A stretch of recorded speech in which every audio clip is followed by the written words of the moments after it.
All right, we are now live on YouTube. You can do the call. Yep. The cry. Just pulling it up.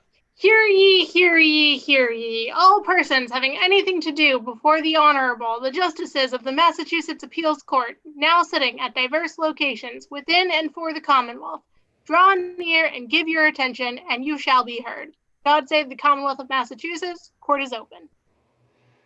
Good morning and welcome to the Appeals Court. We are continuing our virtual oral arguments for our October sitting, thanks to the very good work conducted in the spring by our team led by Joe Stanton and our IT professionals led by Jeff Travers.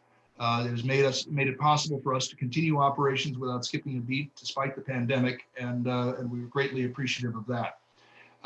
We have 6 cases on the list for argument today. As typical, the first 3 cases are criminal matters. The other 3 are civil matters. We will take a brief recess following the conclusion of the 3rd argument.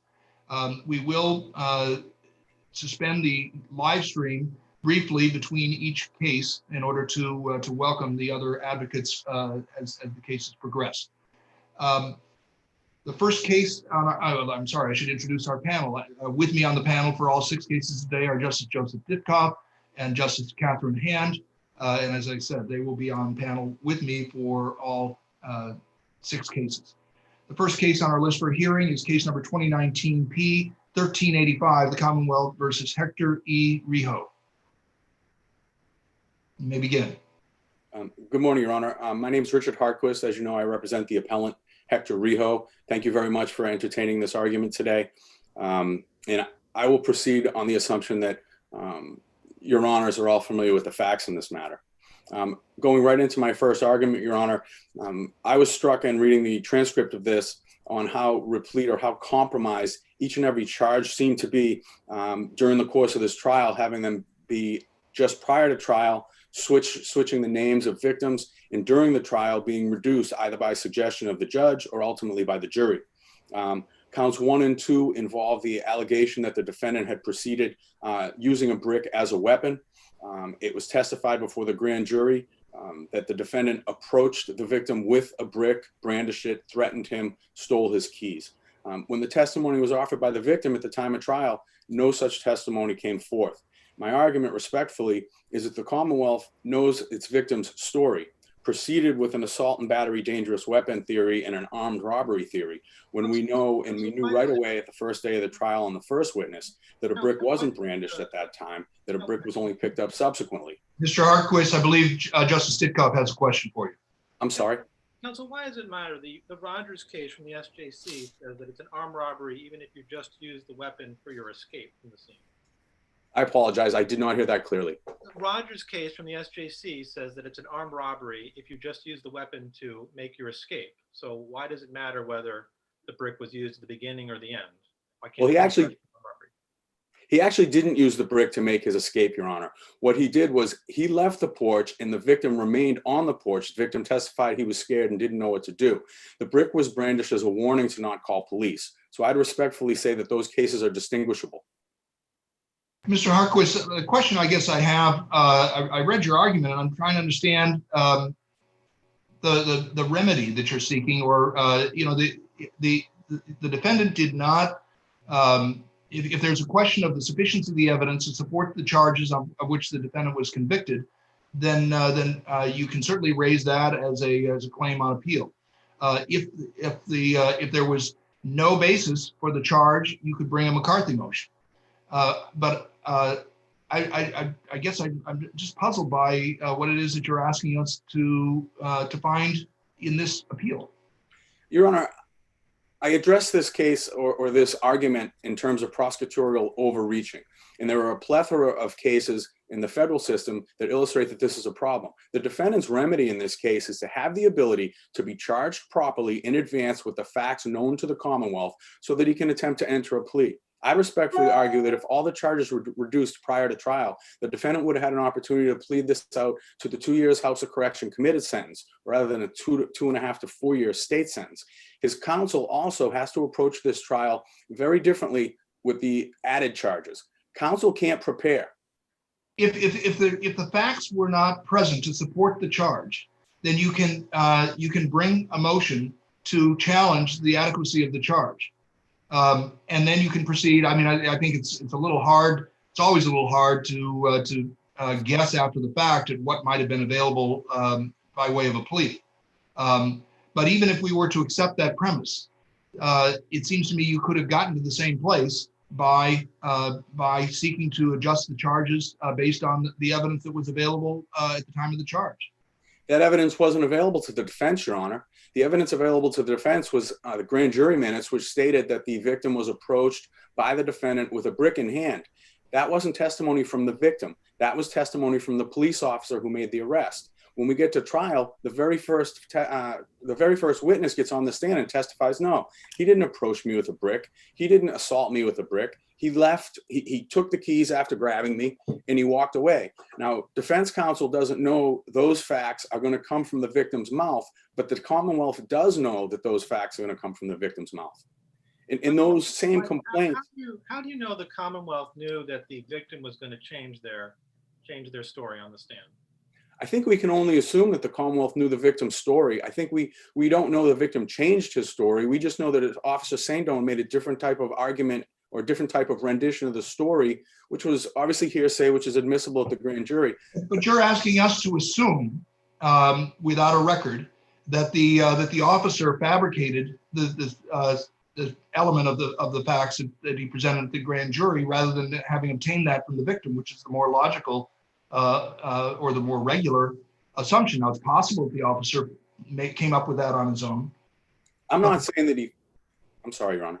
I was just saying, but why should we assume that was the victim's story all along, that it was known to the Commonwealth and the Commonwealth acted in bad faith? I mean, I don't know what the procedure would be, but it seems to me that you would have to create that as a matter of record before you can come here and ask us to supply that missing ingredient to a claim of prosecutorial misconduct.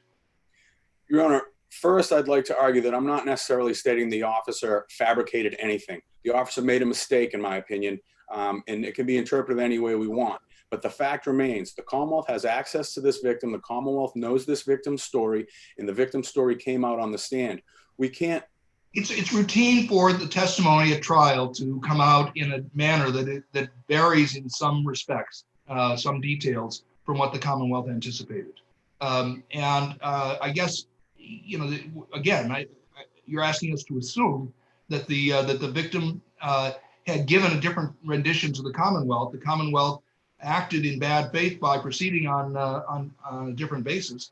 You know, I can't rule out the possibility, but I don't see it in the record.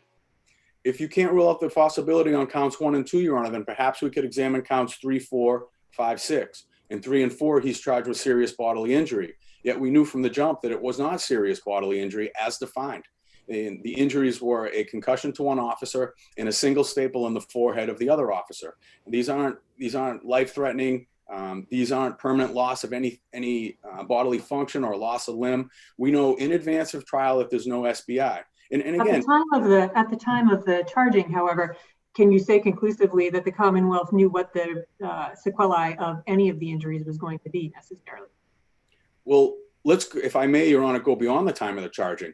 They certainly knew that by the time of trial that these injuries were completely healed, that they were short-term. They were not contemporaneously existing at the time of trial. The injuries were gone.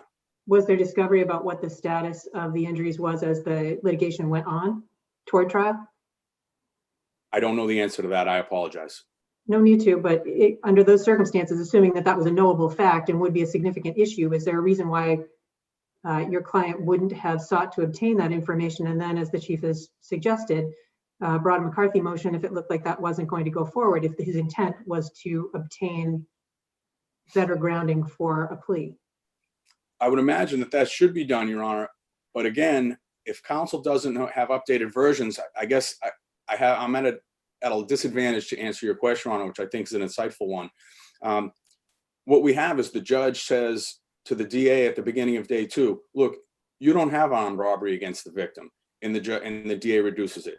And he says, look, you don't have serious bodily injury, and the DA reduces it. So the judge was acting as a screener on these charges, but again, we're halfway through trial before this occurs. And the same thing occurs on counts 5 and 6. Those are the leaving the scene charges. Now, leaving the scene of the first accident, Cerullo. Counsel, what's the rule you're proposing? Are you proposing that whenever the Commonwealth produces a charge mid-trial, we need to have a mistrial and start the trial over again? Your Honor, we have 7 charges here. The 6th lead, if I may, the least serious charge was number 7. The 6 charges were altered on the first day of trial and reduced through the course of the trial, not by the jury's verdict. They were reduced by the judge or the DA's volition.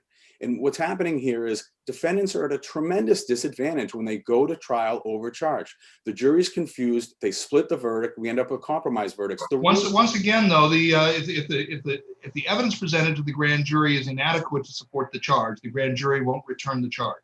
If the defendant believes that the evidence is inadequate to support the charge, despite the grand jury's return of that charge, the vehicle that's available is a McCarthy motion. I mean, I don't know.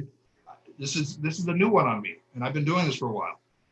I know, Your Honor. It's something that's I felt I've seen in many cases, and I want to bring it to the court's attention. So, Counsel, the problem is, you know, we have to write an opinion with a rule that lower courts can actually exercise. So I need to know what we would tell superior courts to do if there's a mid-trial, reduction of sentence or a required finding, or if there's 3 of them. What's the rule that we would tell the superior court? If it's clear from the record that the Commonwealth is bringing charges that are either unsupported by the facts or can't be proven, then the charges should be reduced and the defendant should be allowed to both negotiate a plea or try the case on charges that are supported by probable cause. Don't you think it's a problem that you didn't ask for that in mid-trial? At mid-trial, Your Honor, I don't think counsel was in a position to do so. I didn't try the case, Your Honor, I'm sorry. At mid-trial, counsel wasn't in a position to do that. Counsel would be in a position to do that prior to trial only. Why not? Why is it not possible to engage in plea negotiations during the course of the trial? Yeah, I suppose. I have some memory that happens from time to time. It absolutely does. Often what happens in my experience, Your Honor, is that the Commonwealth makes an offer and that offer is on the table until the trial begins. I think that's if the Commonwealth is proceeding on an aggressive charge and the case dissipates during the course of the trial, again, I have some memory that is often the trigger for an adjustment to the plea negotiation, the plea offer. I can't argue that that's certainly the situation in some cases, Your Honor, but what we're trying to do here is put the defendant on fair grounds prior to the trial beginning. We're also going to save litigation by having clients who aren't overcharged or were able to get a plea bargain which has bargain in it. So now I'm going to return to the question Justice Ditkoff asked a while ago. You provided a response that expressed the reasons for your concern, but I don't think you provided an answer to his question about what the rule should be. That's fair, Your Honor. Your Honor, the rule should be that if the facts aren't supported, then I'm sorry, that if the charges aren't supported by the facts, such as SBI when we know there's no SBI in advance, or dangerous weapon when we know there's no dangerous weapon in advance. But here you're assuming that the Commonwealth knew that in advance. Again, we don't know what the Commonwealth knew. We know that the evidence as it developed at trial was different from what was presented to the grand jury. I'd respectfully disagree with that part, Your Honor, and I may be parsing a little closely for the court's liking, but the Commonwealth should be responsible for knowing the general facts of what their victim's going to testify to and for knowing the law of serious bodily injury. The Commonwealth knows what serious bodily injury is defined as and brings a charge that's over what they can prove. Counsel, you were answering my earlier question.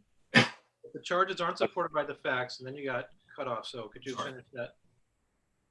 I apologize. Can I hear that again? You were saying what the rule was. You said if the charges aren't supported by the facts, and then you got interrupted. So if you could finish, you were telling us what the rule should be. If the charges aren't supported by the facts, then the charges should be rebrought in a manner that is supported by the facts. So you dismiss mid-trial but without prejudice? Or just allow the Commonwealth to modify the charges to ones that they know are supportable. And what is the trigger for that to occur? That's a great question, Your Honor, and I asked myself that prior to this argument starting, because the case on its face is so obvious in this situation to me that every count was altered and every count was reduced prior to even reaching the jury. But after the trial began, based on the evidence as it was presented at trial, I mean, I guess, are you suggesting that that it is incumbent on the Commonwealth to do that, or incumbent on the judge, or incumbent on the defendant to bring a motion? Well, I've hosted I've brought in a lot of case law that shows that the Commonwealth is responsible for making sure they can support their charges. So the burden's on the Commonwealth, but I suppose that the motion would have to be made by either the judge or defense counsel by the time where the ball's rolling. Right, and that didn't that sounds to me to put us back on more familiar ground.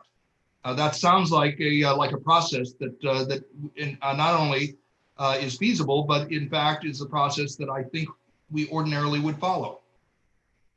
That trigger did not occur here. Then perhaps we have ineffective assistance, Your Honor. Well, it's a little hard to evaluate that on direct appeal. I don't know exactly what better work by counsel would have accomplished, et cetera. So I hear you. I see that you're about to run out of time. You have several other arguments in your brief, and you can rest on your brief for those.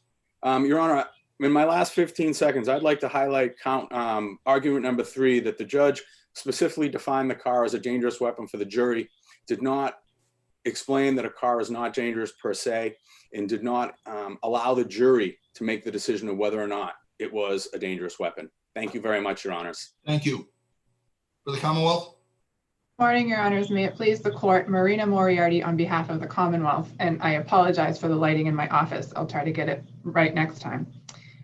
With respect to the defendant's first argument, there is no evidence that the Commonwealth overcharged the defendant, let alone overcharged him in bad faith, or that such a concern is even recognized in the Commonwealth.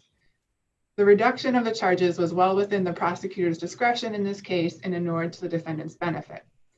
With respect to the defendant's claims about the victim's statements, I would simply suggest that the defendant, that the victim in this case, who testified at trial through a Vietnamese interpreter and who spoke to the police at the time of his report, also through a Vietnamese interpreter, it was simply an instance of a victim having a slightly different story, and where that slight difference did make a material impact on the charges that were brought. There's no evidence that the Commonwealth knew that the victim would testify at trial differently than the report that was offered to the police. I would suggest that defense counsel capably impeached the victim with his prior inconsistent statement, noting that he had said something different to the police with respect to the brick, or was it a rock, and whether he brandished it during the taking of the keys or after. I would also note that if the Commonwealth had access to this victim's statement that was inconsistent and did not turn it over, then of course that would be a discovery violation and there would be an issue. However, there's no evidence that that is the case here. And I would also point out that the witness, that the victim is or was equally available to defense counsel or to defense counsel's investigator in this case, and that he or she could have gone out and spoken to the victim in advance of trial to get a firsthand account of the story. I think the judge recognized that this is the kind of thing that quote unquote happens during trials, where the thrust of the testimony is simply different. What do you say to the argument on the serious bodily injury? Your Honor, at the time of indictment in this case, I would suggest that a concussion and staples to the forehead were would have supported the substantial bodily injury, that in that if defense counsel had a reasonable belief that they would not have supported that charge, then it would have been appropriate to file a McCarthy motion. a McCarthy motion was never filed in this case, typically because substantial bodily injury is the kind of issue that is generally reserved for a jury. Here, the Commonwealth, in its discretion, chose not to go forward on that prong and reduced that count to ABDW. And what do you have to say about the judge's instruction on dangerous weapon? As I noted in my brief, Your Honor, there was no objection at trial, which I think reflects the fact that in this case, given the defendant's, the manner in which the defendant drove that automobile, there was certainly no question that in this case, it was a dangerous weapon. Although a judge should define technical terms where the possibility exists, there would be confusion within the jury. Here, this is not the kind of driving that any reasonable person, and in fact, even the defendant admitted he was driving fast. There's no substantial risk of a miscarriage of justice because in this case, the SUV was driven in such an obviously dangerous manner, and it was conceded essentially by the defendant, and the issue was not whether the SUV was a dangerous weapon, but whether it was driven in a reckless fashion. And so I would suggest that the jury was a discerning group. They did find the defendant not guilty of the armed robbery, and so that suggests that they didn't simply accept everything that was presented to them, that they did give it some due consideration, and that the defendant, that there was just simply no substantial risk of miscarriage of justice with respect to that one particular lack of definition. Counsel, I'd like to discuss the sufficiency of leaving the scene charge, and specifically, I'm not aware of any case where someone's been convicted or even charged leaving the scene where the defendant himself did not have a collision. Is there such a case? And if not, why does that fall under the statute? When as I understand, the collision is not the later collision, but the earlier collision between the two cruisers that you're charging. The second collision was directed at. So I off the top of my head, I'm not familiar with a case where the defendant himself didn't collide with the victim's car, but I think certainly in this case, it would have been reasonable for the jury to find that the defendant was aware of the collision. It was not a split second in time. There was some appreciable period of time before the first. Well, counsel, I think that it's not enough to just know of a collision. If I'm standing out on my street, or even right now, look out the window and I see a collision, I'm under no duty to report anything. You have to be involved in some way. So why is this enough involvement for the statutory crime? Well, the testimony, particularly from Detective Sandin, I think, who laid out the series of accidents that were caused by the defendant. I would just note, Your Honor, that there was no causation, was never raised by the defendant in this case. But you agree, don't you, that to Justice Ditkoff's point, that in order for the defendant to be charged with leaving the scene, the defendant has to have been a cause of the accident? Absolutely, yes. Okay. My question is slightly different. You argue in your brief that because of the nature of the impact between the two cruisers, a reasonable fact finder could infer that the defendant would have been aware of the collision by virtue of the sound. But this is not leaving the scene after property damage. This is leaving the scene after causing bodily injury. How do we get to the next step where the defendant is charged with knowledge at the time he leaves, knowledge not only that a collision occurred, but the bodily injury resulted? First, Your Honor, I'm not sure that that's the defendant's argument on appeal here, but— That's my question, though. Of course. To your point, I think the jury instructions, the third element is that, quote, the defendant knowingly collided with or otherwise injured another person. I'm not sure that the defendant needs to know that he injured another person. I do think the defendant needs to know that he collided with another person. Didn't collide with. He didn't collide with him. Well, I think he collided with a person inside his vehicle, a car that was driven by a person. I don't think if you hit a car that is unoccupied on the side of the road, that is the same. But here it was clear that these police cruisers were being driven, and the defendant was swerving back and forth trying to evade the police stopping him. And so I think in these facts, a reasonable juror could find that he reasonably knew that he caused the accident, which he then fled. Yes, but the knowledge needs to attach to the. I mean, if we accept the fact that he can be charged based on a collision in which he was not himself involved as a collider, why doesn't he, in order to be charged with leaving the scene after causing bodily injury, need to know that that there was a bodily injury?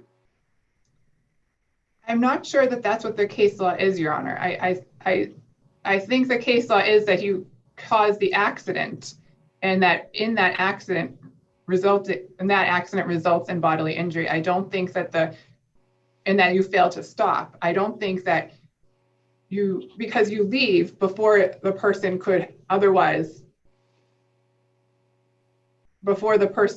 who caused the accident could otherwise know that there in fact was injury. I don't know the answer to that either. I'll have to check. Again, Your Honor, I'm not sure that that's the defendant's argument. Here, the defendant's argument is whether the defendant knowingly collided and whether he was aware of that first accident. And I think... Counselor, let's assume, for the sake of argument, that Commonwealth versus Muir says the defendant either has to know that he himself collided with a person or has to know that he caused injury to a person. And that's an element of this crime. If that's the case, and I understand you're not sure it is, do you have sufficient evidence, and then why? I'm sorry, Your Honor. Could you just repeat the first half of that? I'm not familiar with that case, frankly. Yeah, let's assume there's the case, and it says that an element of this crime is that you either knew that you collided with a person, or you knew that you caused injury to a person at the time you went away. If that's so, why do you have sufficient evidence? And I understand you're not agreeing that's so, but. I think here, the defendant, while he was driving away for a period of time, somewhere less than 10 seconds, would have been aware that between Officer Cerullo swerving around him and crashing into a car, and the time when he was forcibly stopped by the tree, he would have known, based on the sound and based on the trajectory of Sergeant Cerullo's car, that he caused an accident resulting in bodily injury. How would he have known that the accident resulted in bodily injury? I think a fair inference would be that police cars and the speed at which both cars were driving would naturally result in some sort of bodily and some sort of perhaps if the airbags don't deploy, or even if they do deploy, as in this case, and one of the officers ended up with staples, I think was the testimony. Well, it's certainly possible that they would, but I don't know. Again, I think that there was an appreciable period of time here where the defendant was aware of the crash and still failed to stop. And I think that is where the judge correctly declined to issue a directed verdict and allow the jury to consider what the defendant's knowledge could infer the defendant's knowledge based on the facts. And if the panel has no further questions, I'm happy to rest on my brief. Seeing none, thank you both. The case is submitted. We will bring the next. I'm still curious about where the timer is. It will appear where Tatiana is. And okay. Okay, after I call the case. All right, we are live and recording. All right, the next case on our list is case number 2019 P193 of the Commonwealth versus Derek GAUGHAN. And I apologize if I've mispronounced the defendant's name. Good morning, Your Honor. Good morning, panel. My name is Harry Miles, and I represent Mr. GAUGHAN. I've heard the name pronounced several different ways in this case. The court is aware from the briefs of what the issues are. Let me talk about Mr. GAUGHAN as a person. In this case, we do not have the usual heinousness, I would say, of most of the sexually dangerous persons cases that I think I've dealt with and the court has heard. There was one victim who was the subject of 2 contact offenses, if my memory serves correctly, and there was a number of non-contact offenses involving dissemination of material harmful to minors and violations of various probation orders, which resulted in Mr. GAUGHAN's incarceration.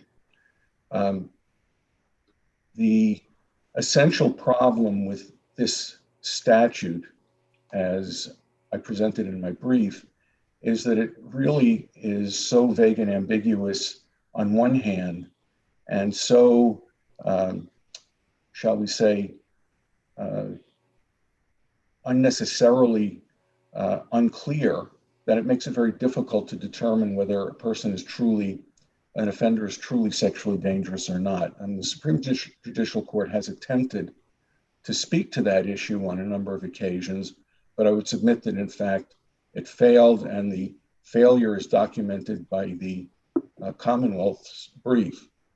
If we go to the Commonwealth's brief, we find that the Commonwealth tries to analogize the serious difficulty concept stated by the Supreme Court of the United States in Crane with the definitions of mental condition, personality disorder, and mental abnormality. Haven't the Massachusetts courts analogized those concepts? In Dutiel. They try to, but I would ask the court to consider that an analogy is not an identity. But in their own interpretation, Supreme Judicial Court in both Dutiel and Johnstone, not only they recognized the analogy, but they adopted it as adopted the language as the manner of description. Yes, but if I remember Dutiel correctly, it certainly adopts the analogy. It doesn't adopt language, so that the trial courts. It recites the language. Yes, but it doesn't clarify the language. The problem arises, and I'm jumping a little forward faster than I wanted to, but the problem arises because you have a mental abnormality condition to satisfy the elements of the claim. The mental abnormality condition says that a mental abnormality predisposes the offender to commit further sexual offenses. Okay, that's a relatively low bar because predispose simply means a tendency toward. Then when you talk about personality disorder, the language is a general lack of power to control sexual impulses. Now, when you think about that and compare it to the language in which defines mental abnormality, what you're giving the jury is 2 different inconsistent standards, one which is higher than the other, in order to determine whether or not a person, an offender, is in fact a sexually dangerous person. That, of course, jumps me to my next argument, which is that in this particular case, because of the disparity in language and because of the disparity in opinions by the qualified examiners, we don't know what the jury decided. The logical possibilities are that the jury could have credited both qualified examiners. If that were true, then of course, a finding of sexually dangerous persons would not be objectionable on that ground. The jury could have credited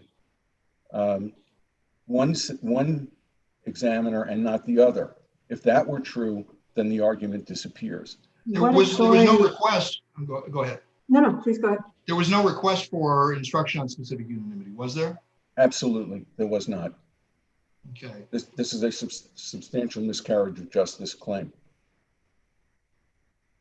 But the evidence clearly was sufficient for the jury to base the finding on the testimony of either of the QEs.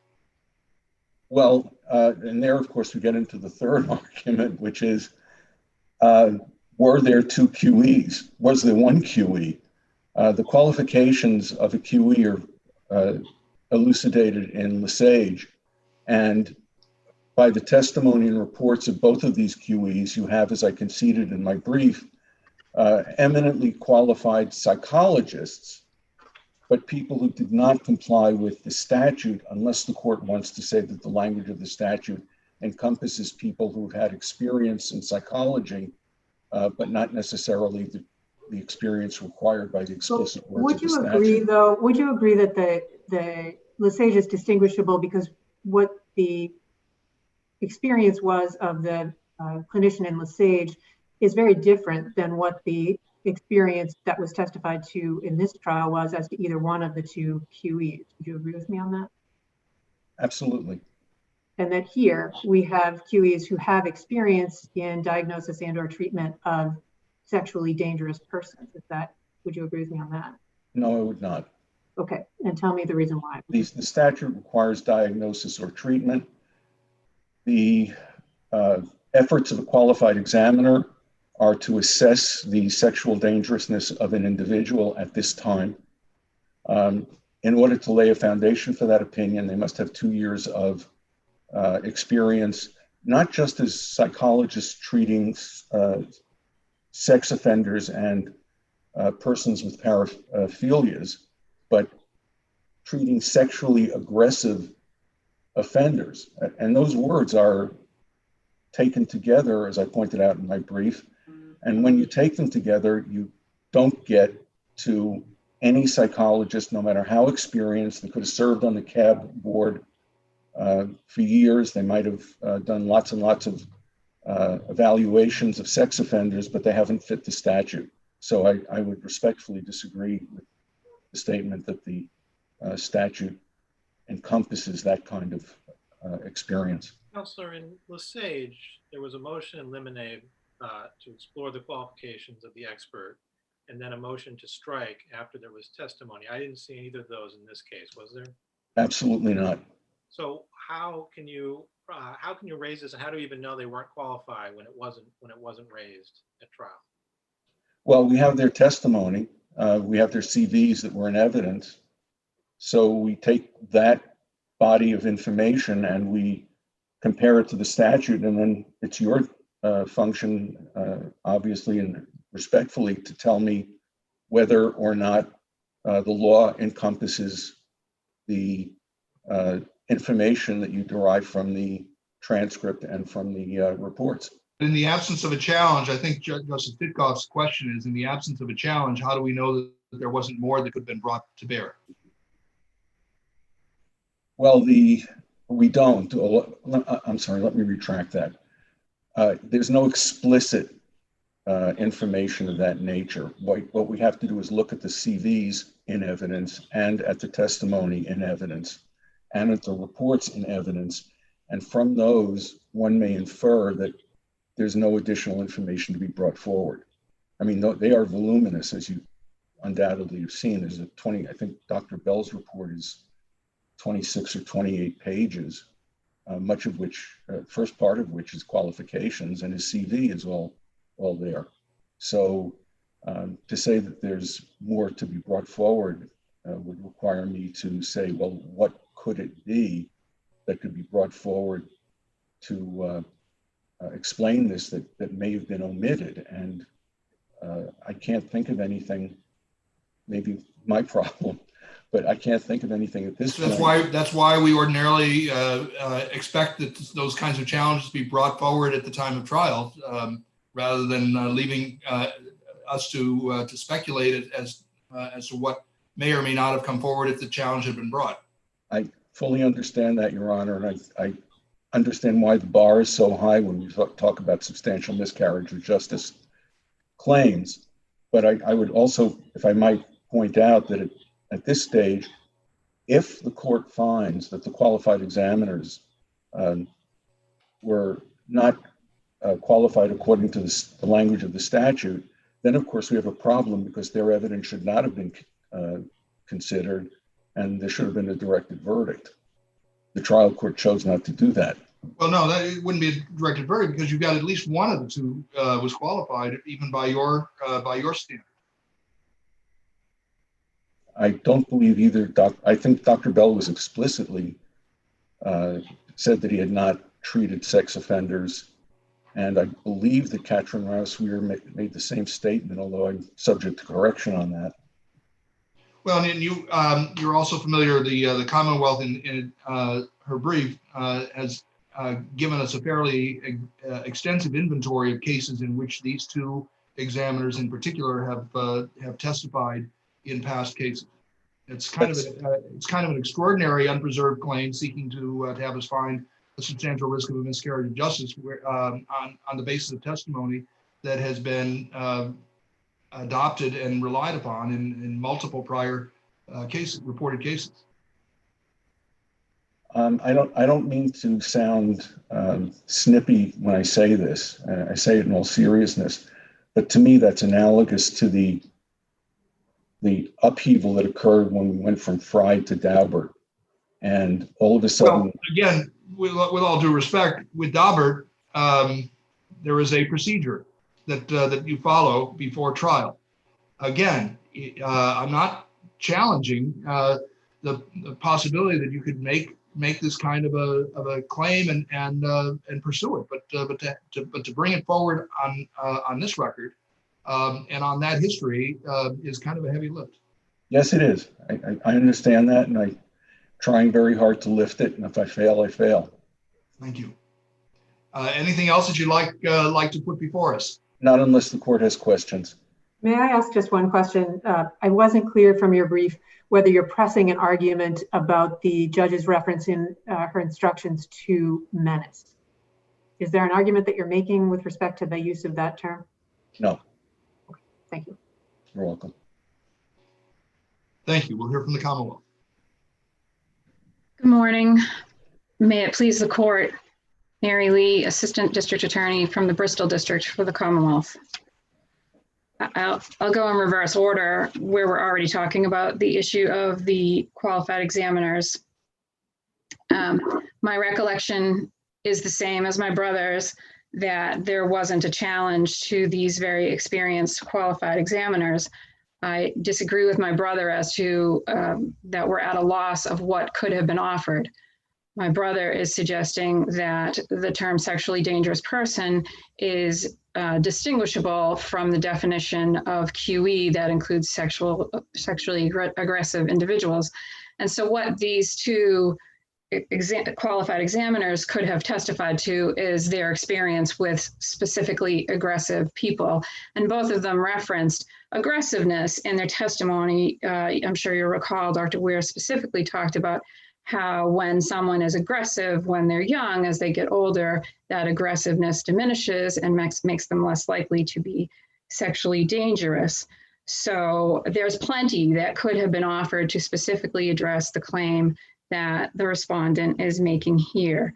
I would suggest, I know Lesage went the other way in terms of the experience of the qualified examiner, but what I took from Lesage is that it was saying that 2 years of diagnosis or treatment of a sexually dangerous person is sufficient without reference to that phrase, a sexually aggressive individual. And I also cited the unpublished decision in McKinnon for that proposition.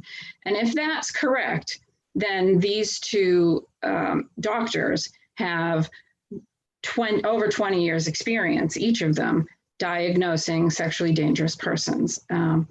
in addition to that, the trial court judge, if faced with this question, could have looked at the appellate decisions where these two doctors have been found to be qualified examiners since 2009 for Dr. Ware and 2014 for Dr. Bell, and taken that into consideration when determining whether they are indeed experts. So I would suggest in this case, the evidence here shows that they have voluminous experience with sexually dangerous persons, that they described aggressiveness in terms of their discussions of sexually dangerous persons, and they have been qualified examiners for many, many years, which is in their testimony, but also in this court's and the Supreme Judicial Court's case law. So I would suggest that there is no possibility that Dr. Weir and Dr. Bell would have been excluded from testifying. I have made a suggestion to the court. I do not have the legislative history of the statute, but I would note that when the SDP statute was reinstituted, there had been a 10-year hiatus in SDP cases, which I think I cited Bruno for that proposition, which means that there would not necessarily have been qualified examiners with experience in treating or diagnosing sexually dangerous persons in order to effectuate the emergency statute that was being enacted when the new SDP statute came in. Unless there is a question on that, I would, my discussion of that is that shows why the legislature would use sexually aggressive individual as opposed to sexually dangerous person when defining qualified examiner. So if you draw that same inference as me, then you would see there's a reason why the legislature didn't use the exact same words, which makes Lesage make a lot of sense. Unless there are questions on that issue, I'll move to the specific unanimity claim. On the specific unanimity claim, if the defendant had asked a trial for instruction on specific unanimity, would it have been appropriate under Green? My answer is no. I think that the respondent is asking this court to change the law. So here we have Green and DiNardo and Chapter 123A, Section 14D. None of them talk about the court requiring the jury to agree on the particular qualified examiner. As I read Green, it requires the jury to be specifically instructed that they must find credible a qualified examiner. Yes, and and if we don't know which one, why isn't answering that question in the affirmative consistent with the rationale of Green? Well, I would state that the instructions did require a unanimous verdict, either for sexually dangerous or not sexually dangerous, and it did require the jury to credit at least one qualified examiner. So it follows Green. I would point to the unpublished decision of this court cited in my brief in Rodriguez, which is the exact same claim that the respondent makes here and was rejected. I acknowledge that it's unpublished. And so unpublished, it also preceded Green. It did, yes. So I would suggest to the court the reason why, to answer your question more directly, the case law, as the defendant acknowledges, even in criminal law, when he cites Canine, does not require the jury to all agree on the same facts. You could have someone believe one type of Canine factor and another juror agree to a different type of Canine factor, but what it all boils down to is that they all agree that element was met. And that's what would be done here. I have, I apologize, this isn't in my brief. I can also point to Commonwealth versus Santos. It's 440 Mass 281 at page 290. It talks about not needing specific unanimity as to particular theories. So if someone is, alleged creating force on someone else, the jury could believe that they were forceful and constructive force, or they could believe that they were forceful and actual physical force, and yet force element would still be met. And that would be appropriate. And I rely on different theories of the same element, not discrete elements. Right. And I would also suggest that if this court disagrees with Rodriguez and disagrees with the analysis the Commonwealth puts forth, in this case, there's no substantial risk. Both QEs were very well experienced. Both of them said there was a mental abnormality.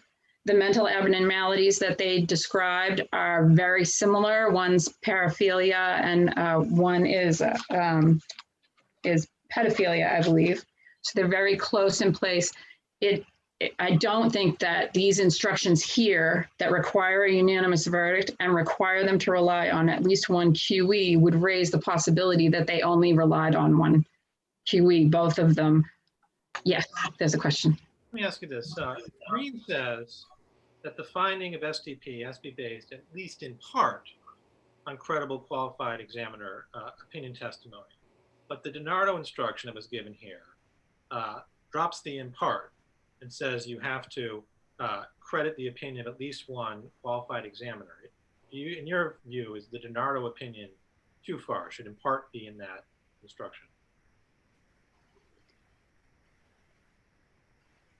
I apologize. I hadn't really considered that question, and I think that the in part language would reference the fact that the jury has to also find that there were sufficient convictions. So the qualified examiner alone, while he or she might talk about the prior convictions, I think there has to be proof of the conviction. So that I think that's how I read that language of in part. Because you don't just put forward your qualified examiners, you put forward the prior convictions, and the circumstances of those cases can be offered as well, which I think they were here. So that's how I took that. So I apologize if that doesn't answer your question. No, that's so because you're concerned about this issue, I would also point to Commonwealth versus Lamb, which I understand was the prior statute for SDP. That's 372 Mass 17 at page 24. It's a 1977 case. And in that case, it pointed out that there was no need for agreement among the experts, that there could be proof with various expert opinions that didn't necessarily agree with each other. And I would suggest that here, where we have the instructions for unanimity, and the jury were properly told that they had to find at least one QE to be credible, what you have here is the respondent asking for an additional element to be placed on the Commonwealth. And I would suggest in the circumstances of this case, there's no substantial risk from not giving the specific unanimity and that he's asking for, and that it was not required in this case. If there are other questions on that issue, I'm happy to answer them, if I can. So I'll just move on to the first issue quickly. In terms of the serious difficulty, I think these instructions actually benefit the respondent, which explains why there's no objection. So that I would suggest there's no substantial risk of a miscarriage of justice by having the federal standard put in there. These instructions ensured that the respondent received the federal minimum standard before he was convicted as a sexually dangerous person under Kansas versus Crane, by including that serious difficulty language. And further, it gave the Massachusetts standard, which is analogous. So I would suggest either one of those standards would be sufficient. The judge gave both in the totality of these instructions. There can be no substantial risk. I am happy to rest on my brief for the remainder of the issues, but I'm also happy to take any further questions. Seeing none, thank you both. Thank you. Admitted. We will return to the waiting room and admit the next pair of attorneys.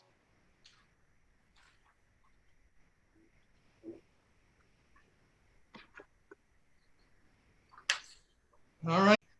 All right, we are live and recording. Thank you. Our next case is case number 2019 P656, the Commonwealth versus Anthony C. Thomas. You may begin. May it please this honorable court. I'm Dave Humphreys on behalf of Mr. Thomas. bring the matter of his conviction in the court below to appeal. The main issue on appeal is the identification of Mr. Anthony Thomas that was made by the defendant, or rather the victim, the victim in the case, pursuant to a photo array that was created by the police that we are going to argue was impermissibly and unnecessarily, pardon me, suggestive. As part of my record appendix, I have submitted the pictures that were in the array. They are record appendix pages 16, 17, 18, 19, 20, and 21. As I stated in my brief, essentially, I would ask the court to consider that these pictures essentially speak for themselves.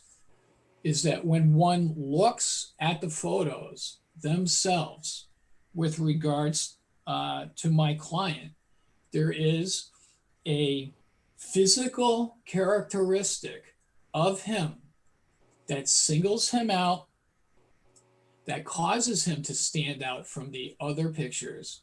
And that physical characteristic is the length of his beard. Well, I can tell you, Attorney Humphreys, that Justice Ditkoff's beard was shorter at the beginning of this pandemic than it appears on screen today. These sorts of characteristics have a tendency to vary over time, don't they? They do indeed. There was no way that the officers could have known that the photograph that they retrieved from the Registry of Motor Vehicles resembled the defendant's appearance at the time of the encounter, right? That is true, yes. We don't know that. I don't know that anyway.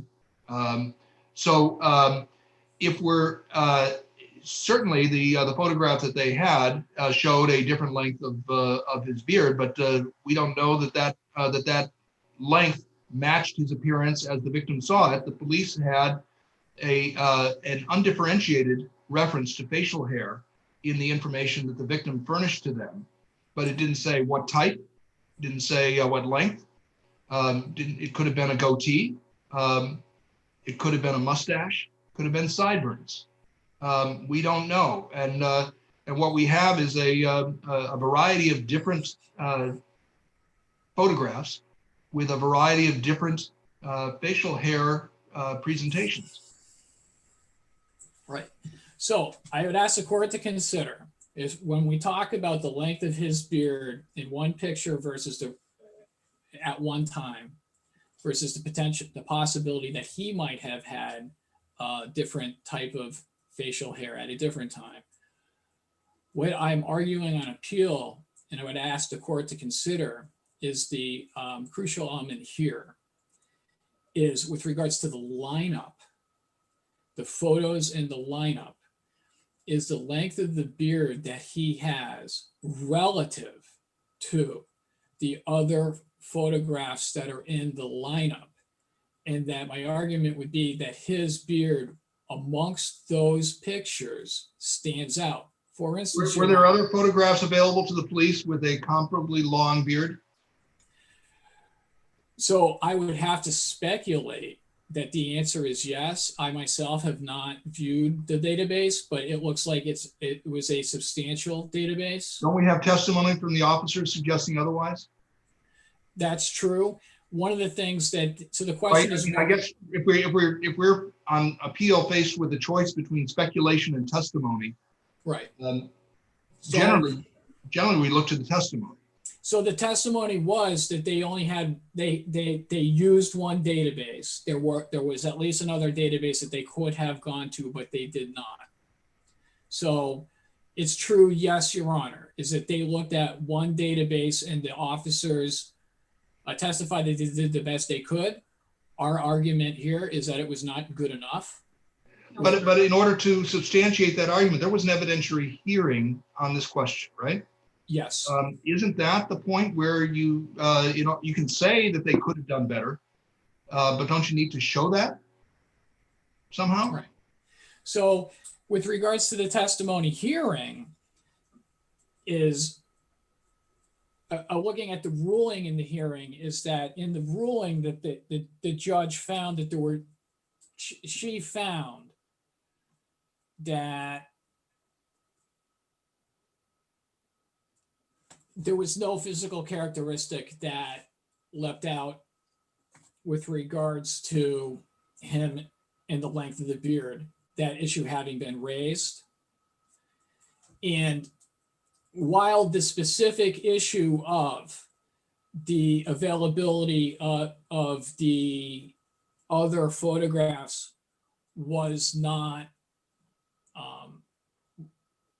argued in that motion, nevertheless, the issues, my argument is that the issues that were raised in that motion were preserved.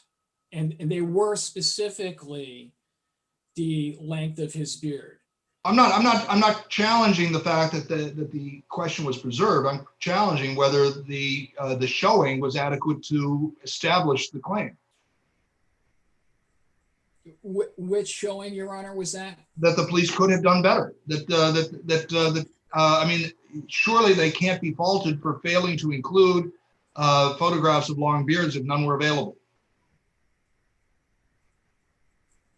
So my argument would be is that this is an issue of law. Is that it's an issue of law, Your Honor, and my argument would be is that doesn't matter. They have to get them. They have to get them. Is that if we look at these pictures, and previously Your Honor had indicated that there are many different types of facial hair. There's lots of different types of facial hair. My argument is going to be there's not lots of different type of facial hair here. If I look when you say here, you're saying because of this defendant, but the defendant was in fact a suspect.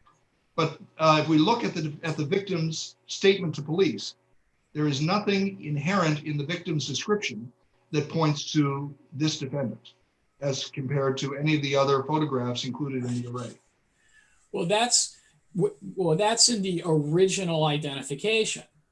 So in the original identification, Your Honor, all we have is glasses, beard, dark skin. Right. And so the police, on the basis of that description, assemble an array. Yes.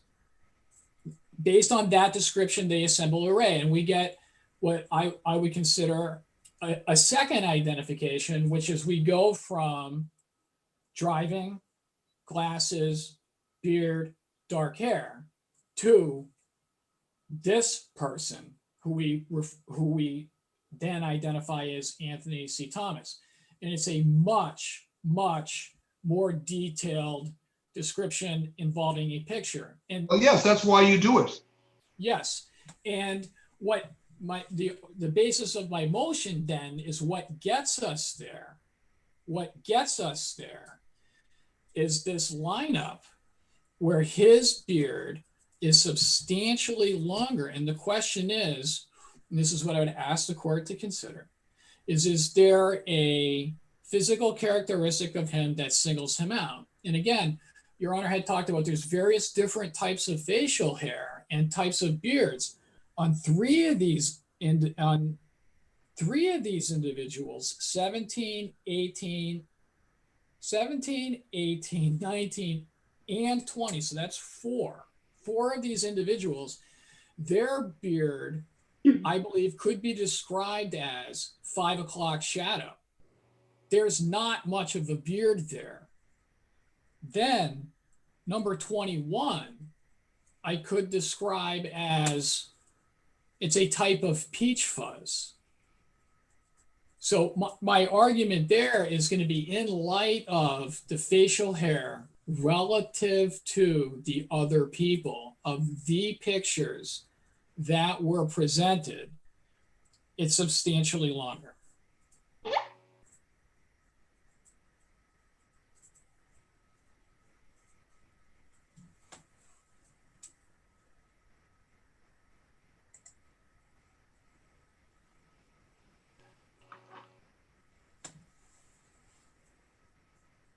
Is there anything else that you want to present to us? If there are no further questions from the court, I do not have anything else to present. Counselor, do you have Exhibit 2 from the motion to suppress, the statement of the friend? I'm sorry, Your Honor. Could you repeat that? The volume was low on my end. Do you have Exhibit 2 from the motion to suppress, the written statement of the friend? I do, yes. Could we get a copy of that at your convenience? If you could file that electronically with the clerk's office, we would appreciate it. Yes. I'm looking to see if that was part of my record appendix. It was, I missed it, but I could have. If you discover that it was part of your record appendix, you can simply send a 16L letter advising us of that fact. But I think I infer from Justice Ditkoff's question that he looked for it and wanted to Very well. find it. I will do that. I will Okay. electronically file the statement of the friend. Okay. Thank you. Thank you. For the Commonwealth. Good morning, Your Honors. Stacey Gauthier for the Commonwealth.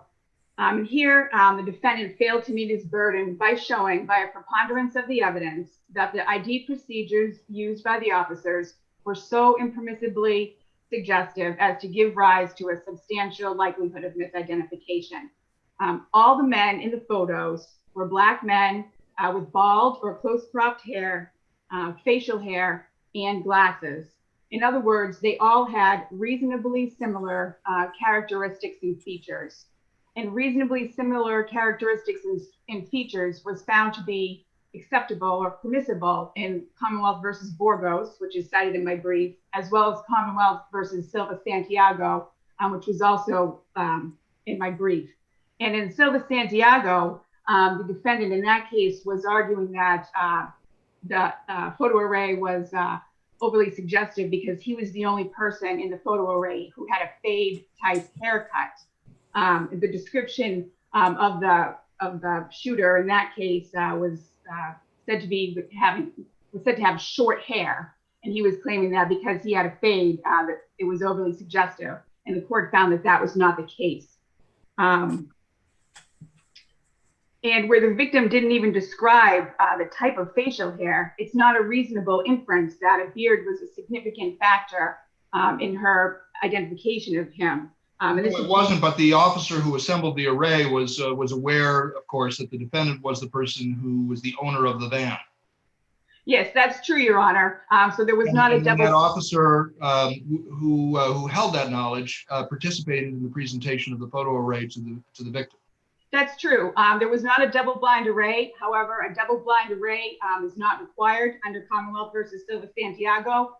That would go to the weight of the evidence and not its admissibility. I understand, but if we're talking about the sort of putting the thumb on the scale, if you will, there is a somewhat greater potential when the officer who knows which of these photographs depicts the owner of the van that was involved recognizes that there is some difference in physical appearance. And then participates directly in the presentation of the photographs to the victim. There is a little bit more concern than there might be, either if it was double blind or if someone else had assembled the array. That's correct. But there was testimony that he didn't say anything to her while she was looking at the photos. He didn't in any way, point to any particular photo. That he didn't give any, hints, so to speak, to her as to who the suspect was. And so where the type of facial hair wasn't even described by the victim, who was the person who actually looked at the photo array, I don't think that there's any kind of a reasonable inference that a long beard would have been a significant factor in her making the identification of him.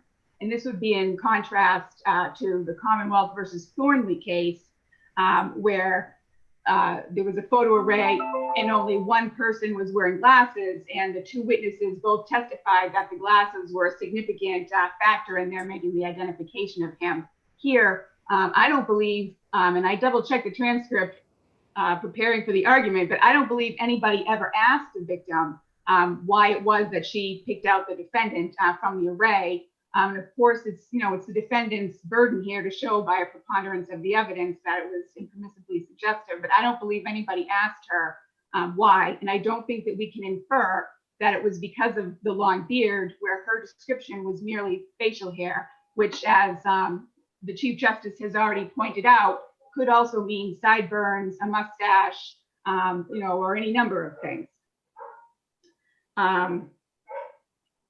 And so where the pictures all appear to be reasonably similar characteristics, I don't think that the defendant has met his burden to show that the array was impermissibly suggestive.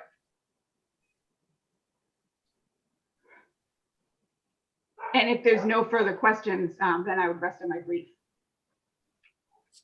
None. Thank you both. We will be in recess and we will resume at 11 o'clock. Thank you, Your Honors. Thank you.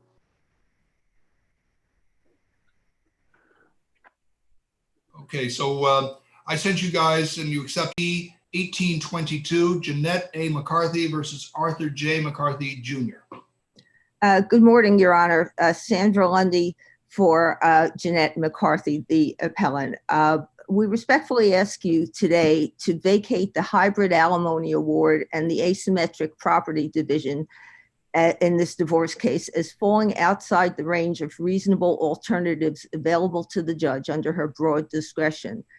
The two awards ensure, virtually guarantee, that the husband will be able to live, to maintain the elevated marital lifestyle that the parties both attained in 31 years of marriage, and that the wife will not. Let me first focus on the alimony issue.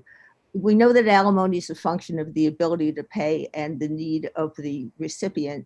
Here, the ability to pay is given. The husband earned $418,000 in the year of separation. So the critical issue was the wife's need. And here the court made at least three critical errors. The first is that the judge used the wrong standard for benchmarking the wife's need. The judge found, this is at finding 41, that the parties lived a middle-class lifestyle for most of the marriage. And she used that middle-class benchmark at finding 85 to set the wife's need. The judge also found that in the last years of the marriage, the parties attained an upper middle-class lifestyle. And our cases tell us that it's the lifestyle the parties enjoyed at the end of the marriage that's the true benchmark for need. So for instance, in the Young case, we read that on page 6, need should reflect the standard of living the spouse had at the time of the separation leading to the divorce. At the Goldman case, that the marriage began to, page 610, that the marriage began to deteriorate before the parties' lifestyle escalated is no reason to limit alimony to the parties' earlier station. Hassey, page 527, alimony is assessed at the time the order is issued. And all of these cases reflect the same premise that when you have a marriage, you have an economic partnership as well as an emotional partnership. The judge at findings 94 and 95 found that the parties had a true partnership, true marital partnership, and it's presumed that climbing the economic ladder during the marriage is a joint enterprise. So both parties should have been entitled to the elevated lifestyle to be maintained as long as there was money enough to pay alimony at the end of the marriage. That elevated lifestyle was elevated for a rather brief period in a very long-term marriage, wasn't it? It was elevated because of the long-term marriage. It was elevated because the parties worked together, because the wife, with her contributions, made possible the husband's working, staying away from home 70 hours a week. Well, that was true for his earning capacity during each of the prior years as well. He happened to have a couple of very good years at the very end. No, at the very end, he had he did have a couple of very good years. Again, you know, we can't anonymize that. We have to look at that as the cumulative effect of the husband's successes all along. And also, suppose he was awarded a substantial bonus for the first time ever on the day before the commencement of the divorce action. Well, that's not this case. You know, I understand that, but I'm just trying to understand the as you might anticipate. I'll walk it back in narrow increments. By let's say it's a month before, let's say it's 6 months before, let's say it's a year before. I mean, at what point does that become the station that the wife that should be the benchmark? Well, one of the reasons that the husband earned a lot of money is the presence of the EBITDA bonus that during the marriage. And again, that was a bonus that was given to him during the marriage, and that was a bonus that again that his work. You can't separate his ability to work and his ability to succeed from the wife's ability to tend to the house and tend to the children. I'm aware of that, but I guess I'm not talking about categories, I'm talking about numbers. As you know, his ability to work benefited from her assistance at home will in fact allow his career to continue to advance after the marriage. But as you well know, she is not entitled to participate in any improvement that occurs after the marriage is terminated, right? Yes, but if you look at the way the parties lived their marriage, and you'll see in our brief, we take issue at the judge's characterization of the standard of the marriage as middle class in any event, because the parties paid full freight for the children to go to college. They went golfing continually. They spent at least 4 weeks a year on vacation. A lot of them in Europe or the Caribbean. They paid off their mortgage, et cetera, et cetera. So I think it's fair to say this is a fairly elevated lifestyle in any event. And by using, you know, the terms matter here. And by the judge calling this this marriage with all of these perks a middle-class life, I think many middle-class people would love to have that life. It was an elevated lifestyle, and the judge made it very clear that she was not using an elevated lifestyle as the benchmark for the wife's need. Now, if setting apart the descriptive characterization, again, just returning to numbers, because there was a substantial bump in the husband's income in the last 2 years of the marriage. When we're looking at alimony, do we? Your position, I take it, is that we take a snapshot as of the time of the divorce, and I'm just asking, is it literally the moment of the divorce in a 34-year marriage? Is it do the last 10 years matter, or is it just the last one? Well, you know, I would ask, I think in Young, I believe it was a 24-year marriage. I'm not sure. In the Goldman case, the husband tried to argue that, you know, this marriage was broken way before I started earning a lot of money. And the court said that doesn't matter. So this is what the case. How long was the period in which the husband was making a lot of money? I mean, it was a fairly I don't remember the details, but as I recall the facts, it was a significant period that defined their lifestyle.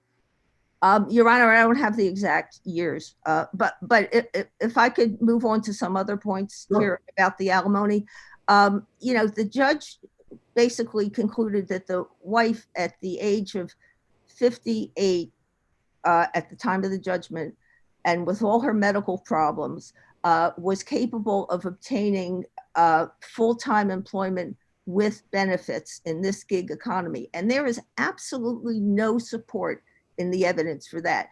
There is support for the fact that the judge didn't agree that the wife had didn't believe the wife that she had chronic neck pain.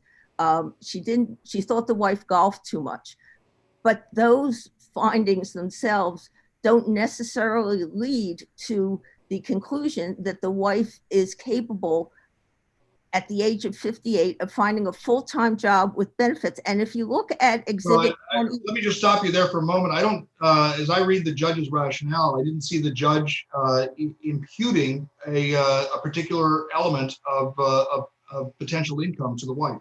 that is also a problem, Your Honor, because this case, there's a two-step review that you have to do. One, did the judge consider all of the statutory elements? And two, was the judge's conclusions order, did it was her rationale adequately expressed in the judgment? That's the Redding versus Redding case, Bowering versus Reed. And you can't say that the judge here passed that second level review. She never made an affirmative finding of the wife's reasonable need.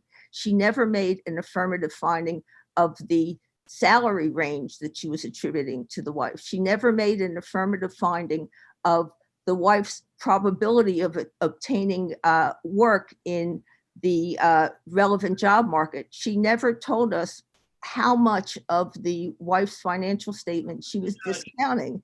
How would you to find the specific needs when the wife is giving a false financial statement and isn't giving the judge the information he needs to find out what her needs is? Doesn't he have to spitball it? No, not at all. Well, let me talk about two cases in relation to that. The first is the CDL case, and there the judge also didn't find a specific amount of attributable income. But what this court found is that the judge's other findings were specific enough that they could understand what the wife's attributable income would be. In the Young case, the judge also discounted large portions of the wife's financial statement. But Young teaches us this, that if for whatever reason you can't figure out what the need is as a raw figure, then the statute gives you two options. One, you can use the statutory 30 to 35% differential in the party's gross income in 53B, or two, you can deviate. The statute says it can't exceed 30 to 35%. What's your basis that it can't be under 30%? Well, I think that the 30 to 35% is, well, the reasoning of Young, basically Young says that when you determine need, what the judge is doing is he or she is making a balance of sacrifices. When you can't determine need, the legislature fills in that blank for you. That presumptive measure. That's not what the statute says. I understand that there is a school of thought among practitioners that that's what it means, but it's certainly not what the statute says. But it's pretty much what Young says. That the 30 to 35% is kind of the legislator's assessment of where the fair balance of need should fall. I read Young again just this morning. I didn't see that part of that was a presumption that should be applied in the absence of other demonstration need. As I read Young, it was a very, very clear statement that you look at the overarching objective is to identify need and to balance out the need, and Young explicitly recognizes a scenario that's not present in this case, which is where the resources are inadequate to meet the needs of both parties. But where you have enough to meet the need, that's the need, the wife's need or the non-payer's need is the benchmark. Right. If the judge had made a finding of need or even the range of need. That's a different argument, but the 30 to 35% is not a default setting if the judge doesn't want to engage in the inquiry into need or is otherwise feeling challenged by to identify that. Well, the judge has broad discretion in setting the amount of alimony. There's no question about that. But the legislature, I think, has provided some careful guidance on that. I would like to also say that we have to look at alimony in the way that it meshes with the property division here. The judge gave the husband 80% of the SARS account. I'm sorry, but before you move off of alimony, I have one last question, which is, to what extent are you challenging the alimony is too low, and to what extent are you challenging that it shouldn't be contingent? Which I mean is, if we don't think it's too low, do you still want us to decide whether it should be contingent or not? It should not be contingent. It should have been the differential between the parties' gross incomes at the time of the divorce. What I'm asking is, if we don't agree with that, if we think the amount is about right, I'm not saying we do, do you still want to challenge the contingent nature of it? Yes, and I'll tell you why. These parties have already been to court quarreling over the contingent nature of this award. And that's one of the reasons that our law favors making this kind of award definite, because it prevents these kinds of quarrels between the parties. I do want to say that we need to look at the asymmetric award of the SARS and the ESOP benefits, because what the judge's asymmetric award does is ensure that the minute the ink is dry on that judgment of divorce nisi, there is a huge wealth gap between the parties. Now, this was these benefits were accrued during the marriage. They were awarded during the marriage. They were status-based and not merit-based. And they should have been, and the wife should have been entitled to 50%. For the rest, I'll rest. You have your brief there. So, thank you very much. Thank you. Okay, Attorney Giordano. Chief Justice, members of the panel, if it please the court, my name is Catherine Giordano, and working together with Richard Woods, we represent the appellee, Arthur McCarthy, the husband. It's pretty clear that the Young case is pretty much the center stage in this case, and its current mandatory case law on the subject of alimony after the Alimony Reform Act. Under the Young case, the late Supreme Court Justice, Chief Justice Gantz, held that it was error to award alimony, which amounted to more than the wife's needs due to an upward trajectory of the husband's income after divorce. But the linchpin of alimony and a property division, there's broad discretion. There are statutory factors, but the judge needs to express the rationale in terms that are adequate to allow us to understand what the judge did. Yes, I will confess. I mean, I'm not as bright as Chief Justice Gantz was, but I read through the rationale on both the alimony and the property division, and on the two retirement accounts, and on the methodology for the alimony. I'm not sure I can figure out what methodology, what formula, what approach the judge was applying. Well, I would suggest that the judge made reference to, in several paragraphs of her findings of fact, which supported the action she took on alimony. I believe those are detailed in our brief. Well, when you say the findings, there was a finding that she was underemployed, but she doesn't quantify that, and the rationale on alimony appears to me to maybe a little obliquely, but to disclaim any reliance on a particular amount of additional income that the judge thought the wife could earn. I think it's readily apparent when you look at the findings of fact and the judgment nisi that Judge Gargas paid careful attention to case precedent, particularly in the Young case.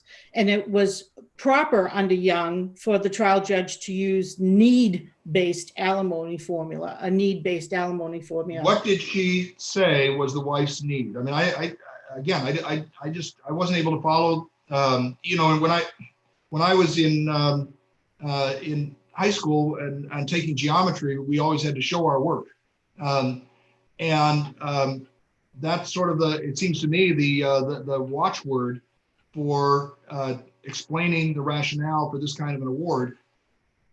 She may well have taken all of the factors that she should have taken into consideration. There may well be a perfectly sound rationale for the asymmetrical division of the retirement accounts and for the determination of alimony. But again, I'm not the brightest bulb in the barn, but I I'm not able to follow the tea leaves and figure out what the rationale is. I believe that that there were several hints put into her findings of fact. This is a case that hinges. You'd like more than hints. Right, but she, in a very large paragraph in the findings of facts, I recall that she said that she did not find credible the wife's financial statement as to her needs. It also differed with her testimony at trial when the wife was first asked about why she wants alimony.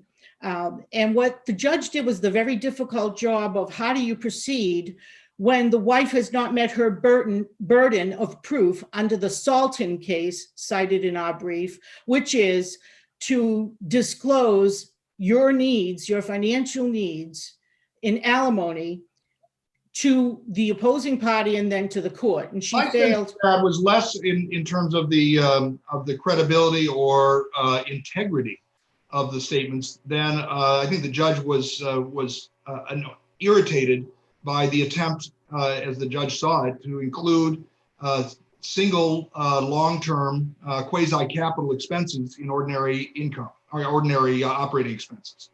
But it's easy enough to back those out. It's easy enough even to discount specific line items that the judge may have thought were inflated. But at the end of all of that, it is incumbent on the judge, it seems to me, to state the amount that the judge believes is the need and to explain how the judge arrived at that figure. And here, I'm not sure we have that.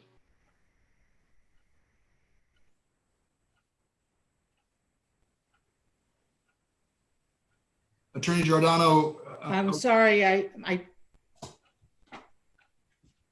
can you hear me, Your Honor? Yes. Yes, continue. Okay, I think you are correct that the judge does tell us the portions of the financial statement which she did not find credible and the reasons for which she found that. But she was left with the difficult task, the same as the judge in the Young case was faced with when the wife in that case similarly did not specify her needs in the context of alimony, the way litigants have done for many, many decades. But I think it's important to note that she used the need-based formula for an important reason, and that was that she made a finding of fact that the husband was able to afford alimony. And that took her completely out of the balance of sacrifices mode that came from the Pierce case originally. Because the husband was able to pay, the only question before the court became what Judge Gargas called the reasonable needs of the wife, given the lifestyle. Now, if we go back to that Young case, it gives us so much information, but I don't want you to take my word for that. I'd like to call your attention to a Rule 128 case this court published on August 20th, 2020, after our brief was written. That is the case of CMA versus JTA 98 Mass App Court 1109, which interprets Young in much the same fashion that the husband does in his appellate brief. It is helpful and persuasive because it similarly involved a wife whose earnings were far less than those of her husband, and a wife who argued that the judge should not have used need as opposed to a range-based alimony award. And I think it will help clarify a lot of the issues in this case. Counselor, another thing that Young teaches us is that we shouldn't have a contingent alimony award unless the payer has such fluctuations in his annual income that he wouldn't be able to pay the reasonable fixed award. I didn't see that, but maybe I'm missing it. The evidence that would justify the contingent nature.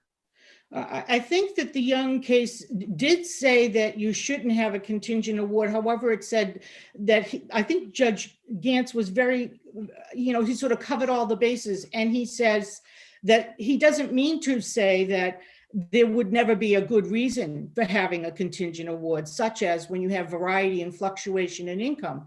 And I believe that Judge Gargas saw this as a case of fluctuating and uncertain future income. Well, I mean, I think Chief Gantz was talking about an extraordinary case. There's going to be fluctuation in income, particularly where income is based on to a substantial extent on discretionary bonuses, and that, as you're well aware, happens in many cases. So I don't think the mere variability of annual income is the ticket to avoid the general disfavor of contingent income, and for reasons that apparently are not motivating the appeal here, because in Young, the concern was that the alimony payment would ratchet up in future years in a manner to which the wife was not entitled. We've got a little bit of time left. I'd like to hear from you on the division of the retirement accounts, because again, there may be an explanation. But if there was, I didn't see it in the judge's either in the rationale or the judgment or the decree. Okay, to begin with, both the ESOP vested and non-vested interests and the SARS accounts vested and non-vested interests were included in the marital estate, and my sister counsel does not take issue with that. I think if you look in Head Note 23 of the Young case, I'm sorry, not the Young case, the Bacanti case, Bacanti v. Morton, it specifies once the judge decides to place these benefits into the marital estate, she has broad discretion in how she divides up. I'm not quarreling with the scope, existence, or range of her discretion. I am asking, in exercising that discretion, she has to offer an explanation about why she's exercising her discretion in a particular manner. And again, yes, I believe I believe that she is, if you look at the dates of the awards of the shares in the ESOP account, beginning on 12/31/14, and then 12/31/15, and then 12/31/16, you see that her percentage award makes perfect sense, because the wife's contribution to the ascertainment of those assets decreases over time, because first of all, there was testimony at trial and evidence that I cite you to specifically RA3, page 39, that the ESOP was created to attract, retain, and reward for future performance. And the case law tells us the basis that would have supported the award is a different matter, it seems to me, from the articulation of that basis by the judge in expressing that result. You may very well be correct that that's what the judge was thinking. I believe not very good at figuring out what other people are thinking when they don't say it. I believe that you can sort of figure this out and piece it together by my going to the SARS accounts for a moment, Your Honor.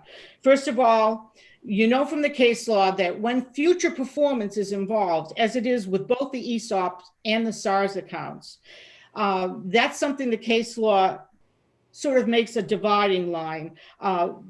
The motivation for the SARS accounts was to motivate their employees to perform at a high level with ownership mentality, to motivate them. And that's a future, that's something that the divorced spouse has to do in the future. And so the judge has to determine how much contributed to that plan's benefits during the marriage and how much afterwards. And you'll notice that there is also a formula in there in terms of how long the working employee had with the benefit. And you'll notice that she gives less of a percentage on SARS. And why is that? Well, the SARS account started January 2016. And the parties, the wife filed for divorce in April of 2016. That was only 4 months that she could possibly have contributed to supporting him to getting that benefit. So I think that the judges under the case law, where does the judge point to that as a reason? The judge doesn't point to that as a reason. However, she's using case law as her guiding format as to how she comes up with the distribution, which is completely within her discretion. You have a case, you know, and I'm not saying this to be difficult, but do you have a case where the judge does not offer a rationale, but the record indicates a basis on which the judge could have relied. Not one that comes to mind. No, Your Honor. I do believe she followed Bacanti to the T. Or you believe that the result is defensible based on the record. And Yes. I'm asking a different question because my understanding of the law is that the judge is compelled to provide to basically connect the dots for us in order for us to conduct the review that we must conduct. Yeah, again, I do stand on that head note 23 in Bacanti, which says once the judge decides that these specialty accounts are part of the marital estate, it is completely within her discretion, looking at the whole grant of this marital estate, to make the decision as to how to apportion them. And she's quite clear in her findings of fact that she believed an unequal distribution was appropriate. And she's looking at the whole package here. Anything else? I just wanted to quickly mention on the lifestyle issue, I'd like to ask this court to please take a look at the Social Security statements for both parties, which were included in the record appendix, because they tell an accurate story about the marital lifestyle. Based on the information before the judge, the wife testified she shoveled snow from a 4-car driveway and a rooftop. That was the Winchester home. She did windows and took care of everything in the house. She worked for a time as a waitress.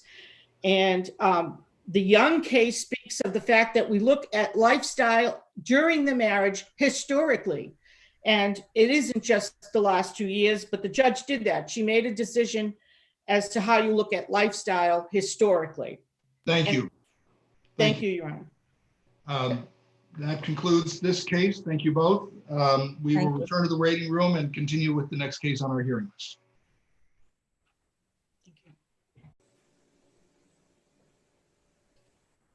All right, we are live and recording. Continuing with our list, we have case number 2019 P1380. This case is impounded. It's John Doe number 415324 versus the Sex Offender Registry Board. You may begin. May it please the court, Attorney Ilse Nearing representing Doe.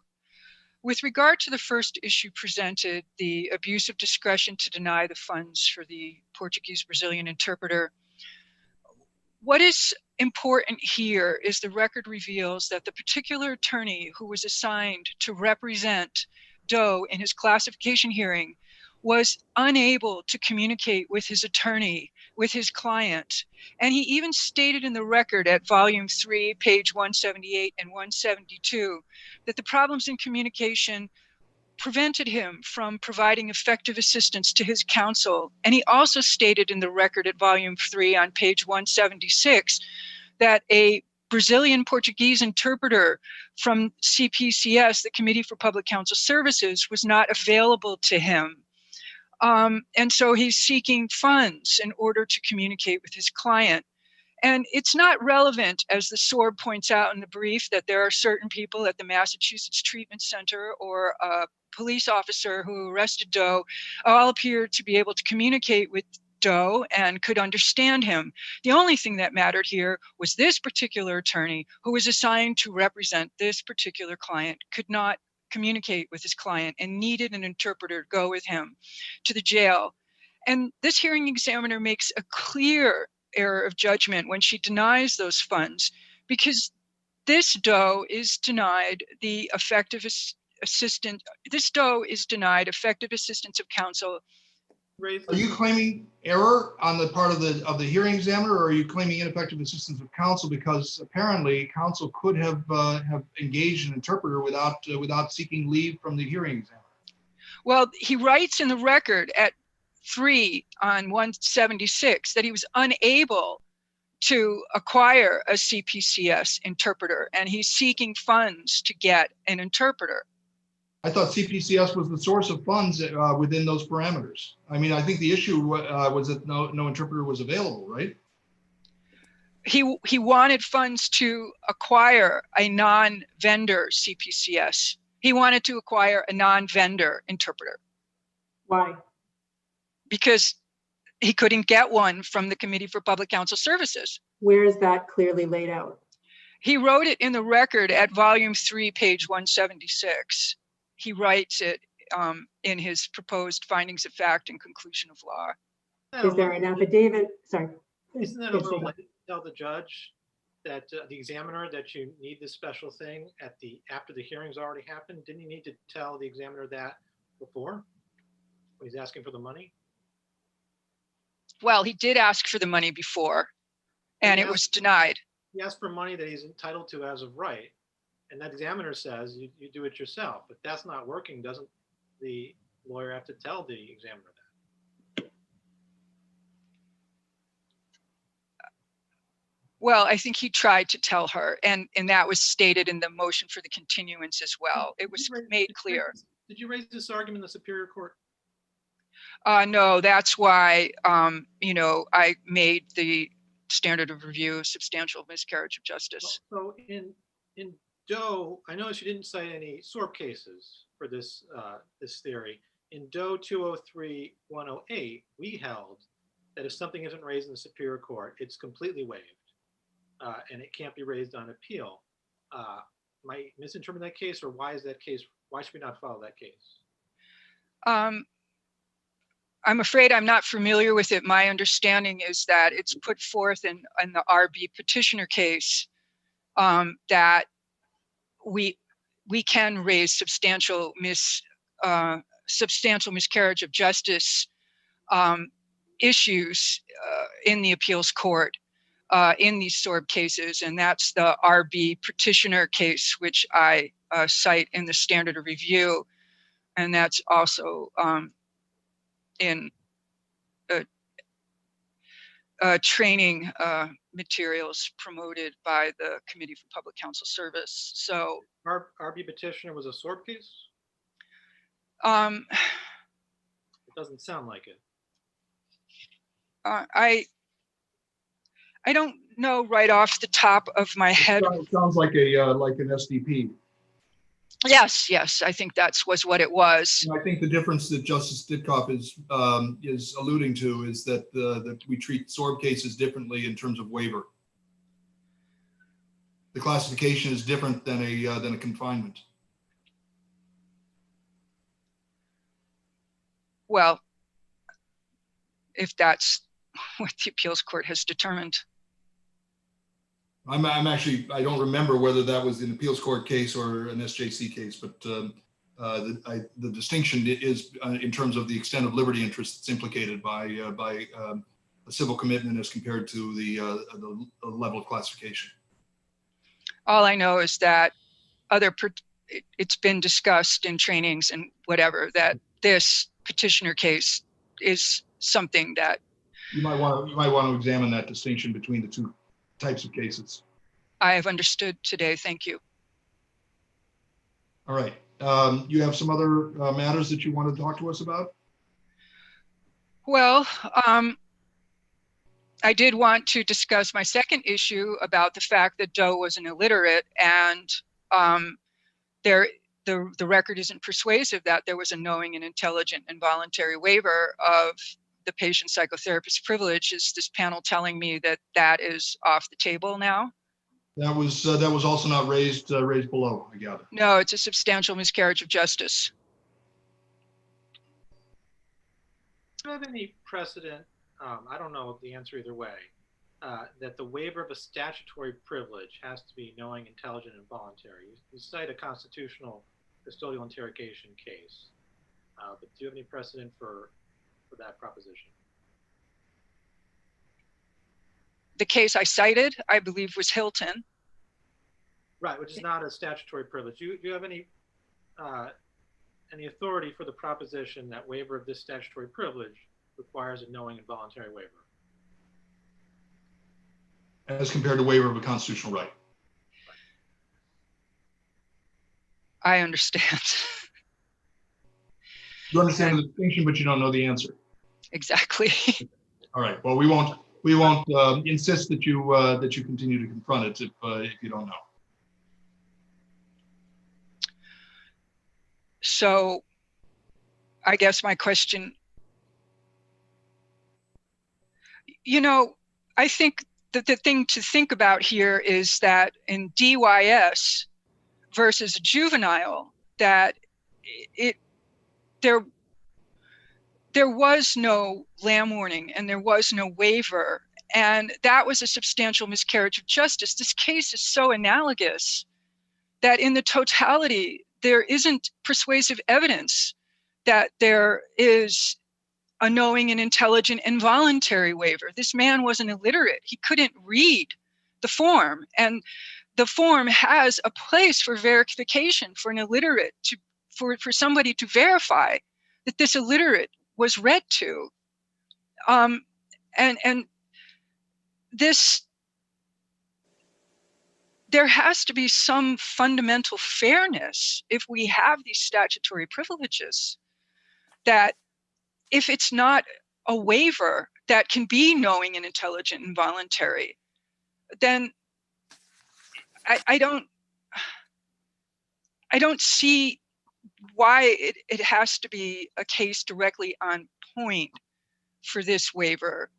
I mean, this person suffered substantial prejudice. It was a substantial miscarriage of justice, just as it was in the DYS versus juvenile case.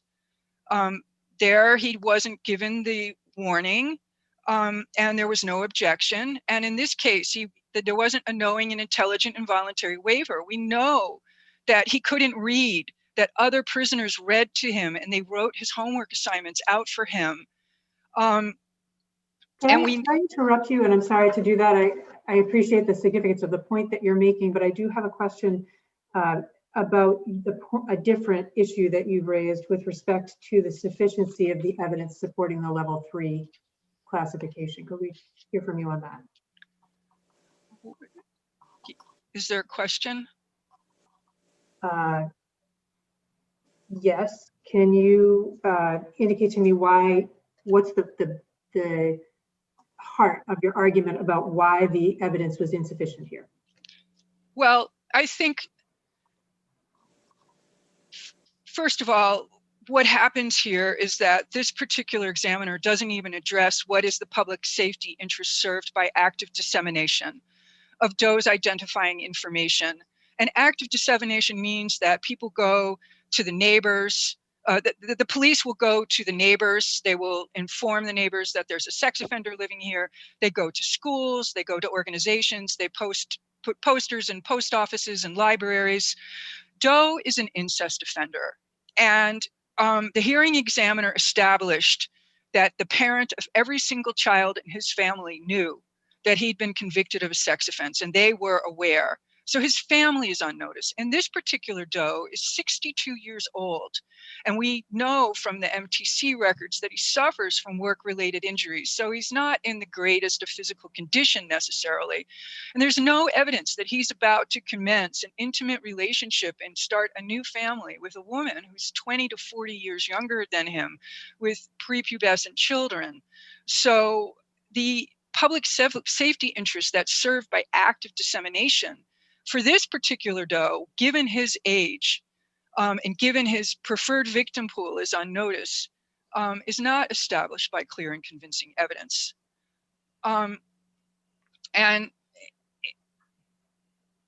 in terms of the high risk to reoffend, you know, I think that if, you know, we look at the SORB's argument about the applicability of non-compliance with community supervision, you know, there's no finding on the Superior Court docket that this arrest in January of 2012 violated the terms. There was no finding that he had, you know, violated the terms of his release. And this sex for a fee case in the end was... conduct was criminal, solicitation, right? I beg your pardon? I said the conduct was criminal, solicitation of a prostitute, right? It is criminal, yes. I mean, I don't know what was in the record, but I'm not aware of many release conditions that don't include refraining from criminal conduct. Yes, but there's no finding on the Superior Court docket that he, violated the conditions of his bail release. And the crime By committing a criminal act? The case was ultimately dismissed. I understand, but he was picked up for,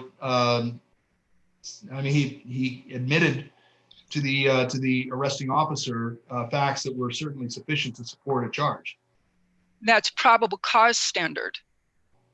It would have been beyond a reasonable doubt if the case had gone to trial. Why the case didn't proceed is a different question. I don't know. But when we use this alleged sex for fee to increase his classification under Factor 37, the nature related to sexual behavior, it gets to be a bit difficult then, because this is consensual sex. It's not a sex offense.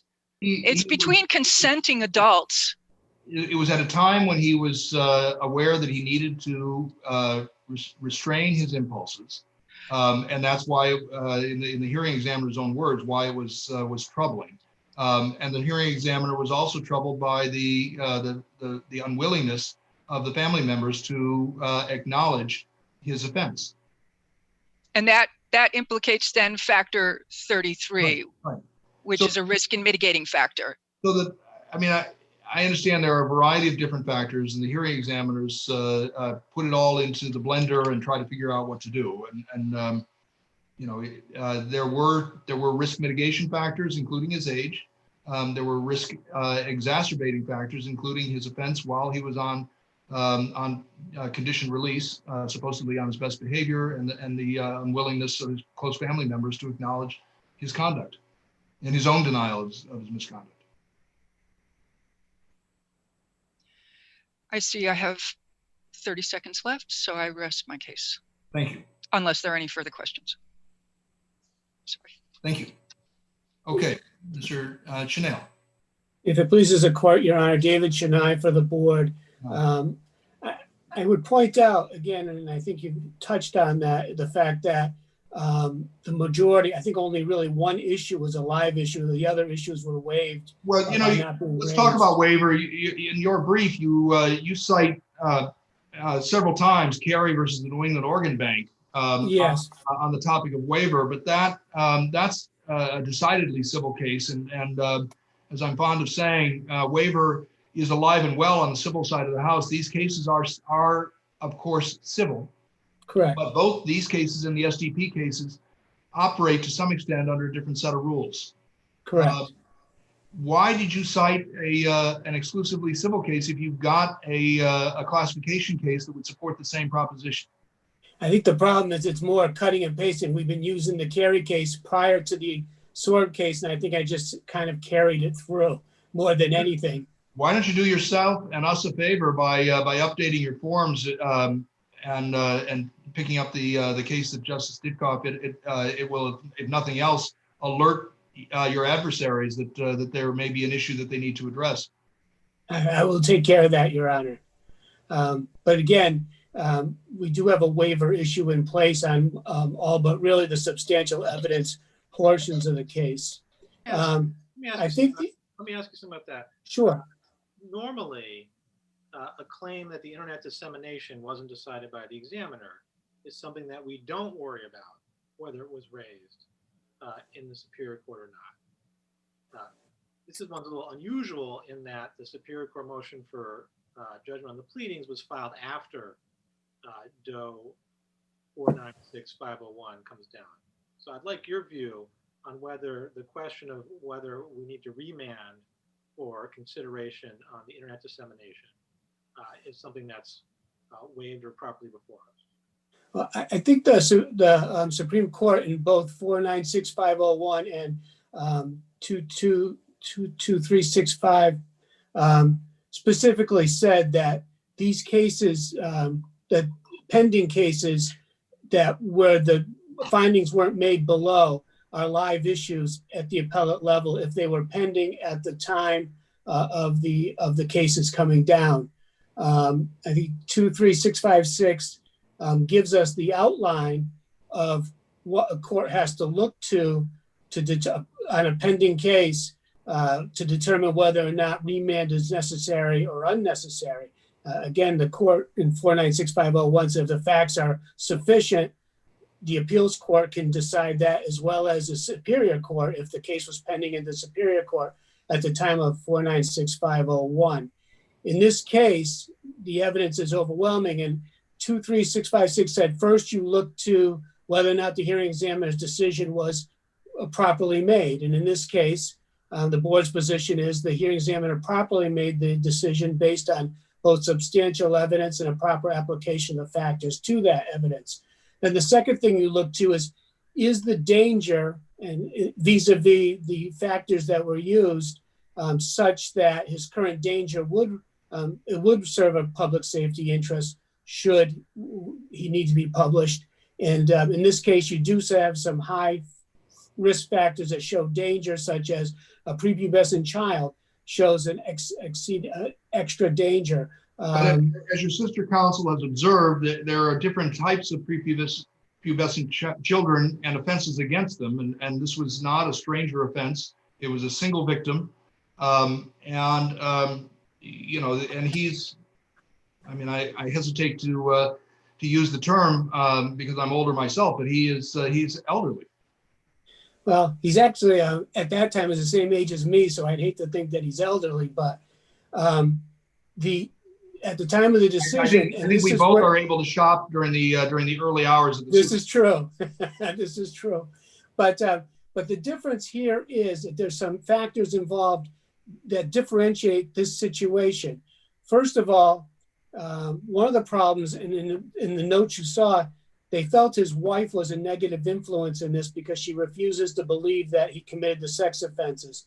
Also, his family refuses to believe he commits the sex offenses. And they've all said, at least the nieces said, that they would allow him unsupervised visits with his children. And he's moving into a home with... But just on that point in particular, how does that, they are already aware, right? So what is the purpose of internet dissemination? It's not to make them aware of the offense. If they are foolishly going to give him access, that's a different question. But I'm not sure I see the nexus on the purpose. I mean, look, it may be that if the examiner under the new cases makes a specific finding and a conclusion that dissemination is required, we would affirm that.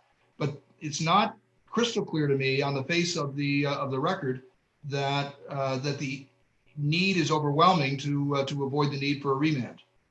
Well, you're presuming that upon his release from incarceration, that he's actually going to live with the son, not live on his own, not have access to other children in the community.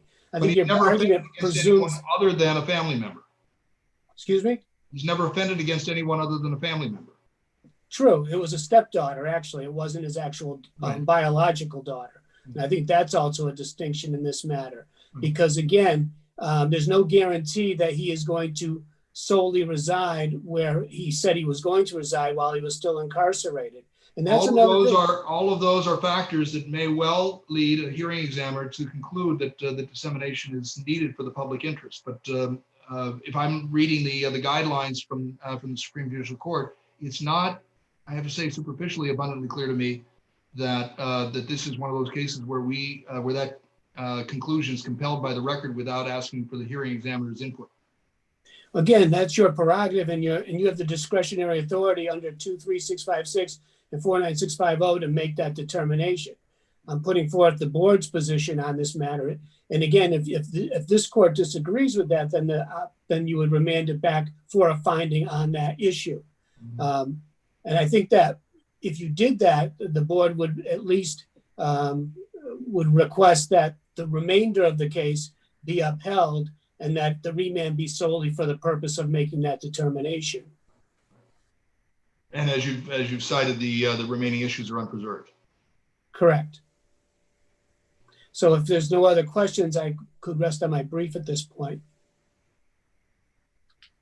Seeing none, thank you both. Thank you, Your Honor. This concludes the argument in this case, and we will move on to our final. All right, we are live and recording. All right, we've reached the sixth and final case on our hearing list today, case number 2019 1670, Rick Yatsenick and another versus the Old WHARF Village LLC and others. You may begin. Thank you, Your Honor. Attorney Eric Price on behalf of the Yosenicks, Rick Yosenick and Joel Yosenick. Your Honor, this is an appeal involving, Your Honors, this is an appeal involving a developer who bought a defunct motel, condominiumized it pursuant to 183A, and then proceeded to start marketing and selling the units as single-family residential condos without seeking any zoning relief. Now, Your Honors, the central issue on appeal here is whether the language in the Yosenick's unit deed, which says that the unit is for single-family year-round residential use, whether that language constitutes a covenant pursuant to 183A, Section 9D. 183A, Section 9D states that the grantor must list the use and any restrictions on that use for. Did you move for directed verdict during the trial for your predecessor? Well, no, Your Honor, we didn't move for a directed verdict simply for the reason that, as the second issue, which is the judge changed the breach of contract claim. The judge in the jury instructions completely invented a new claim. He changed the claim from the breach of contract claim, which was always our case, always from the inception of the complaint, to on a purchase and sales agreement, well, which and an exculpatory clause, and then sorry. I'd like you to tell me where the judge told the jury that they couldn't use the deed as a basis for the breach of contract claim. Well, it's right in the jury instructions, Your Honor. Let me just pull up the record appendix site. In the altered jury instructions on record appendix 1, page 795, and going forth from there. I would like you to tell me something in the instructions as they were given to the jury. Right, the judge at the lower court level, Your Honor, said the plaintiffs contend that they relied only on the MLS listing sheet in reference to their breach of contract claim. That's not what the judge said. The judge said the plaintiffs maintain they relied on the multiple listing sheet. He didn't say only. Well, he again, well, there was other evidence that he's pointing them only to the MLS sheet, where, Your Honor, we had other evidence there that we would have argued if we were going to go behind the deed. And that's always, Your Honor, the exculpatory clause is a defense to an action sounding in tort. It's a defense to an action sounding an intentional misrepresentation. It's not a defense to a breach of contract. If there was a tort, the judge had to instruct on that. Where did the judge say that you couldn't rely on the deed as the basis of the contract? Well, he based the entire jury instructions on the purchase and sale agreement. He said, now in regard to the purchase and sale agreement, I don't have it, but he said the purchase and sale exhibit listed as Exhibit 7. Sorry, Your Honor. Purchase and sale agreement is the only one that has an exculpatory clause. So when he's discussing the exculpatory clause, he has to discuss that. But where did he tell the jury that they couldn't rely on the deed for the breach of contract? He actually instructs them about what the contractual elements of a deed are, about the covenants that are quitclaim covenants and what they mean. So, right, but then he says that the Yosenicks contend that they rely on a multiple listing sheet, and the jury instructions imply that that is an automatic defense. And again, that's not what we pled. Our claim is always. Where did you tell the judge that the way he was doing it was implying that the deed couldn't be used as the basis of the contract? Well, if you move further down the line of the altered jury instructions, the judge clearly states to the jury, now not in as in the breach of contract claim, the exculpatory clause is not an automatic defense to intentional misrepresentation. So when he says that, he's saying it's not for intentional misrepresentation, but therefore it must be for the breach of contract claim. He's saying he implicitly is calling it an automatic defense. And Your Honors, again, I have to emphasize that exculpatory clause is a defense to an action sounding in tort. It goes to intentional misrepresentation. And that exculpatory clause by the doctrine of merger, sorry, Your Honor.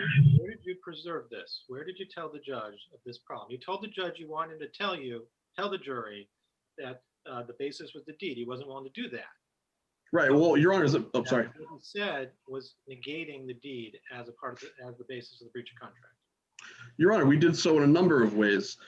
First, immediately upon receiving the email on the Sunday before jury deliberations were to take place, we filed a written motion to reform, and that's in Exhibit 1 on page 807. I'm sorry, Record Appendix 1, 807. And then, Your Honor, at the sidebar, so it was that what you asked was for the judge to say what the quitclaim covenants are, which he did. No, that motion to reform, Your Honors, respectfully, was to state that the action, again, was always from the face of the deed. And our claim never went before the jury.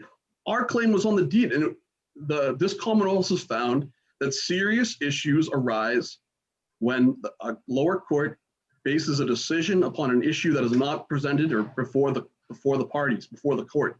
And that's Messina v. Sheff, Your Honors.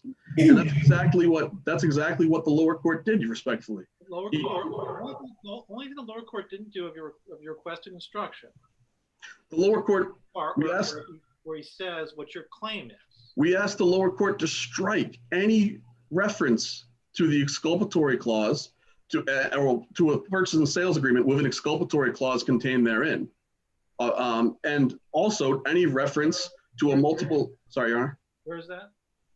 That's in the rationale, the reasoning behind it on page Record Appendix 807, Record Appendix 1, 807, our motion to reform. The reasoning for that is that our claim was based on the deed. And an exculpatory clause, and this is by the doctrine of merger by Pybus, this court in Pybus v. Grasso has ruled over and over that the doctrine of merger stands for the fact that prior negotiations are all discharged, and the only undertakings left are those that are embodied on the face of the deed. Here, Your Honor, we have a covenant. The exculpatory clause doesn't appear anywhere in this pleading. So the exculpatory clause, Your Honor, is contained sorry, Your Honor, is contained in the purchase and sales agreement. No, but so we asked I'm asking you where you told the judge that he had to get rid of this thing about the exculpatory clause or move it somewhere else or change it. Where did you tell him that? We told him that right on the motion, and then at a sidebar, Your Honor, the next day, we instructed the court that, again, our claim was on the deed, that our claim was never on exculpatory clause. Where in the motion did you complain about the exculpatory clause? Well, Your Honor, again, the exculpatory clause is contained within the purchase and sales agreement. We asked the court to strike the whole purchase. You just told me that you complained about the exculpatory clause to the judge in this motion. Correct. And a sidebar. And I would like to know where in this motion you did that. And then I'm going to ask you a transcript site for the sidebar of that. Well, again, Your Honor, and there was a whole discussion of the previous day that everybody was in complete agreement that an exculpatory clause is a defense to an action sounding in tort, is an action sounding. And I can give the record appendix for that, Your Honor, where trial counsel for the plaintiff states, and this is at record appendix volume 4, 1255, and I think we're going away from the contract claim, that we have to go over to the intentional misrepresentation on the 93A. The jury would still look at those prior statements. Nothing in the P&S would foreclose prior statements to see if they were defrauded. And that's totally different from the breach of contract claim. And then defense counsel, again, this is at 1255, who was standing at sidebar, states, I think the exclusion is relevant to the other claims. That's what you're saying, right, Brian? And she's referring to trial counsel. And then before that, on 1254. Reading counselor, the next thing the judge says is, okay, let me take a look at it. Right, but prior to that. Instructions, I'm asking, once he sent the instructions, where did you tell the judge there was a problem with the exculpatory clause? Again, it's contained within the purchase and sales agreement. We asked the lower court to strike the whole purchase and sales agreement, which obviously the exculpatory clause is contained within the purchase and sales agreement. And again, we're only looking, it specifically references the MLS sheet, which is right in the exculpatory clause. That's the document that the court said that the plaintiffs were relying on. But again, if we had to go down that route, which we were foreclosed from because the court completely changed that on the eve of the closing arguments, we would have presented other written representations. We would have presented, Your Honor, respectfully, the advertisements. We would have presented the website where the defendants represent that this is a wonderful place to call home. We would have represented all of those documents. And it was, again, this issue was noted under objection. The trial court on page, I'm sorry, in the record appendix, Your Honor, he says, I'll note your objection. Let me see if I have a question in a different area. Do I understand correctly that the special permit that was reflected in the condominium documents and referenced in the unit deed was subsequently amended? Yeah, the special permits, Your Honor, were always in flux. They were, and as things stand today, year-round residence is permitted? Absolutely not, Your Honor. It's the special permit, this 2015 special permit, which is in Record Appendix 1 at page, or Record Appendix 2, excuse me, page 177, specifically states that the property is subject to 1011, the Town of Dennis zoning bylaw section 1011, which is in Record Appendix 3, page 250. And the section 1011 restricts the property to only motel transient use subject to Massachusetts chapter 140, section 12A, and then timeshare use subject to 183B. There has never been any residential use permitted at Old Wharf Village condominiums, nor has there's never been any residential use, and that's, Your Honor's, a complete lie, frankly, in the appellee's brief that we find repugnant.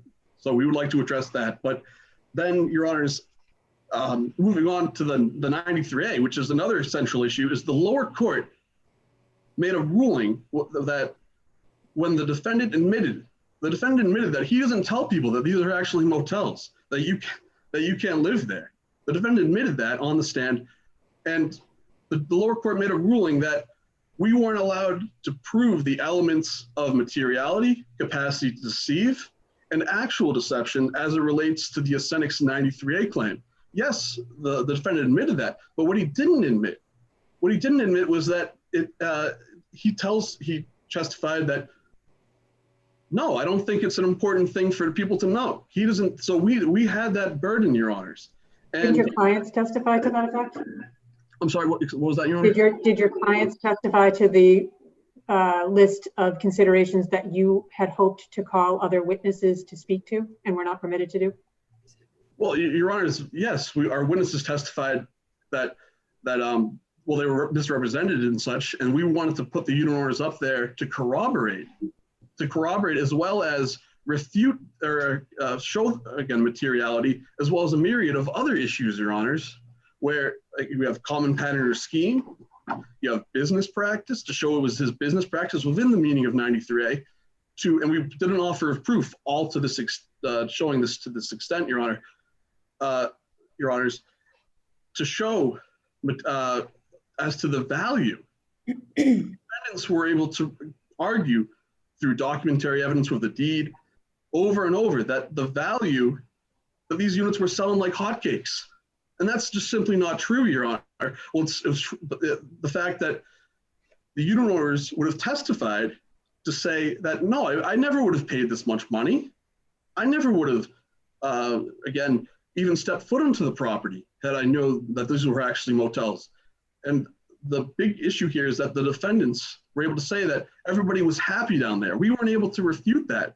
The unit owners would have said they were just as upset as the Yosenicks. They didn't want anybody sleeping in their bed. And Your Honor— Could I interrupt you one question, Chief? Could I ask one question that may go over the couple of minutes? Counsel, can you tell me, is it your client's position that this is a changing tax, in fairness to you, that the language in the unit deed that relates back to the master deed. Does that language have any significance from your client's point of view? And if it does, what is it? Well, Your Honor, the language, our position is the language in the unit deed is a covenant pursuant to 183A 9D. And that in relation to the master deed, Your Honor, the master deed at the time of the closing never really put anybody on notice for the simple reason that the town of Dennis in the 2015 special permit, and again, that's at Record Appendix Volume 2, page 177, found that the master deed was so confusing that it didn't give anybody any information as to what this actually was. And that's why the town of Dennis mandated that the defendants were supposed to amend the master deed to actually reflect that it be subject to Section 1011 of the town of Dennis zoning bylaws. And Your Honors, I recognize that my time has expired. If there's any other questions, I would rest on my brief. Thank you. Thank you. For the appellee. Good morning, Your Honors, and may it please the court. My name is Juna Perkins, and I represent the defendants' appellees in this matter. This court should affirm the jury's verdict in favor of the defendants because there was overwhelming evidence that the defendants' acts or omissions did not cause the plaintiff appellant any harm, and that the appellants failed to meet their duty to mitigate damages, and that these two things make any error on the part of the trial court superfluous. First, I want to quickly address the issue of personal liability. The plaintiffs have said that Charles Edgar should be individually liable. The jury specifically found that everything that Charles Edgar did was in his capacity as manager of Old Wharf Village, and as such, it should not be held personally liable, and nothing on appeal suggests otherwise. Every statement and act that is referenced in the appeal is related to the acts of in effect of Old Wharf Village, and therefore the court should not find Charles Edgar personally liable for anything. Why is that? If Charles Edgar engages in unfair and deceptive practices, why can't he be found liable for that? Because Old Wharf Village is an LLC, which provides, which means that it has to be, any act of Old Wharf Village has to be done by a person because that is who sort of the vehicle, and as such, somebody has to make these statements, but he's making the statements on behalf of Old Wharf Village. An LLC only protects the owners of the company, not its employees. If an bagel is an LLC, which I assume it is not, but if there's a bagel place that's an LLC and one of the employees there, runs into me or knocks me down or hurts me, he doesn't get to defend that on the grounds that he was working for an LLC. No, but I mean, these were acts all within the scope of his employment. These were all done, these were not, a car accident on the street in which he shouldn't have been involved in or shouldn't have been doing. Even if it's in the scope of employment, an employee can be found liable for the actions they do, regardless of the corporate structure of the company to work. I suppose. I mean, but the fact remains that there's nothing, that there really is nothing that he did that was outside of his capacity as manager. Why does it have to be outside his capacity? As long as it's his actions, why can't he be sued for it? That is the purpose of having a format like that, an ownership format like that. The purpose of that was to protect the owners of the company from liability, which in a partnership, they'd be liable for everything.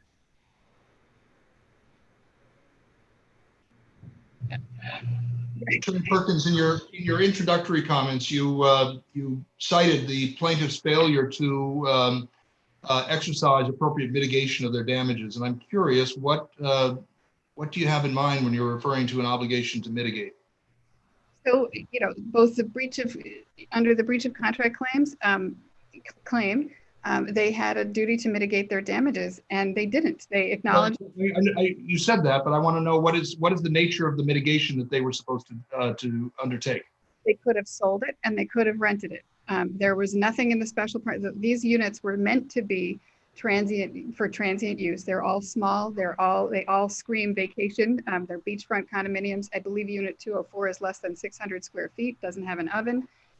They are regularly rented as vacation rentals, and there was testimony that they rent for something like $1,800 a week during the summer months. The special permit clearly allowed that. That was the purpose of the whole development. They also could have sold if they argued. But that goes to the potential damage award, not to the existence of liability. Yes, that's true.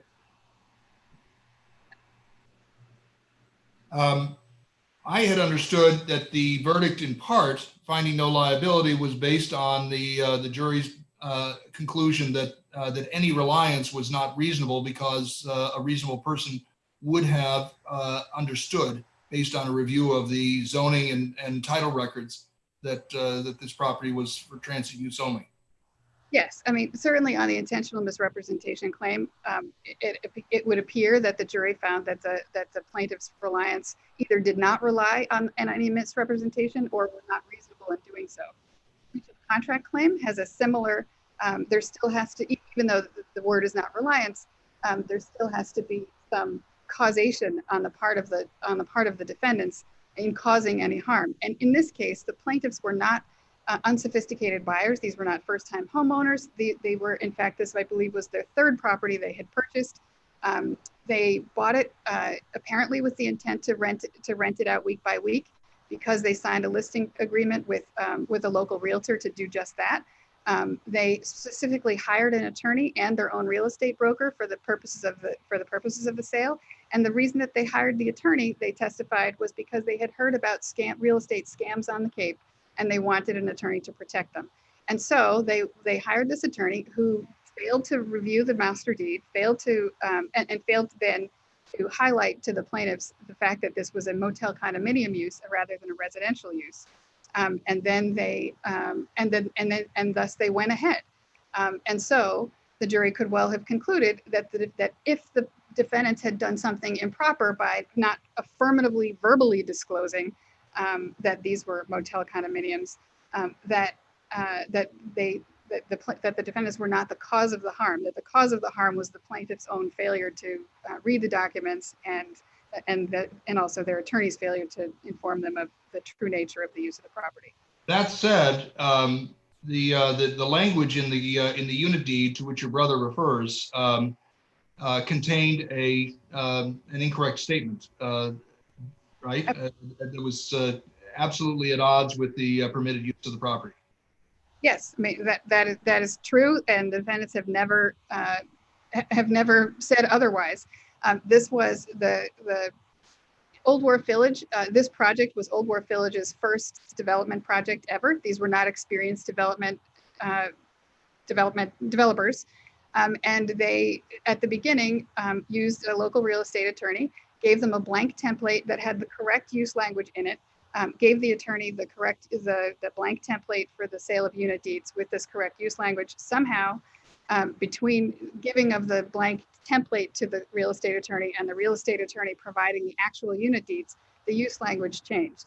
Does that give them an opportunity for a contribution through malpractice rather than a defense against liability?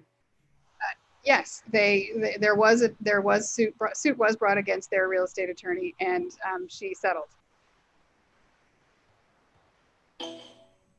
Well, I guess I'm just asking if I engage in actionable conduct because the attorney I hire doesn't protect me in the manner I expect, that I'm not insulated from liability by my attorney's malpractice. I can be held liable, but then recover from my attorney. Yes, unfortunately, there was actually a suit was brought against. I was not original counsel. Well, you're saying suit was brought, but that's the passive voice. It wasn't your clients who brought that suit. It was the plaintiffs or unit buyers, right? No, there was actually also another suit brought by the defendants against their own real estate attorney for failure for the use language in the deed. And that case also settled in Barnstable District Court long after the year after the trial.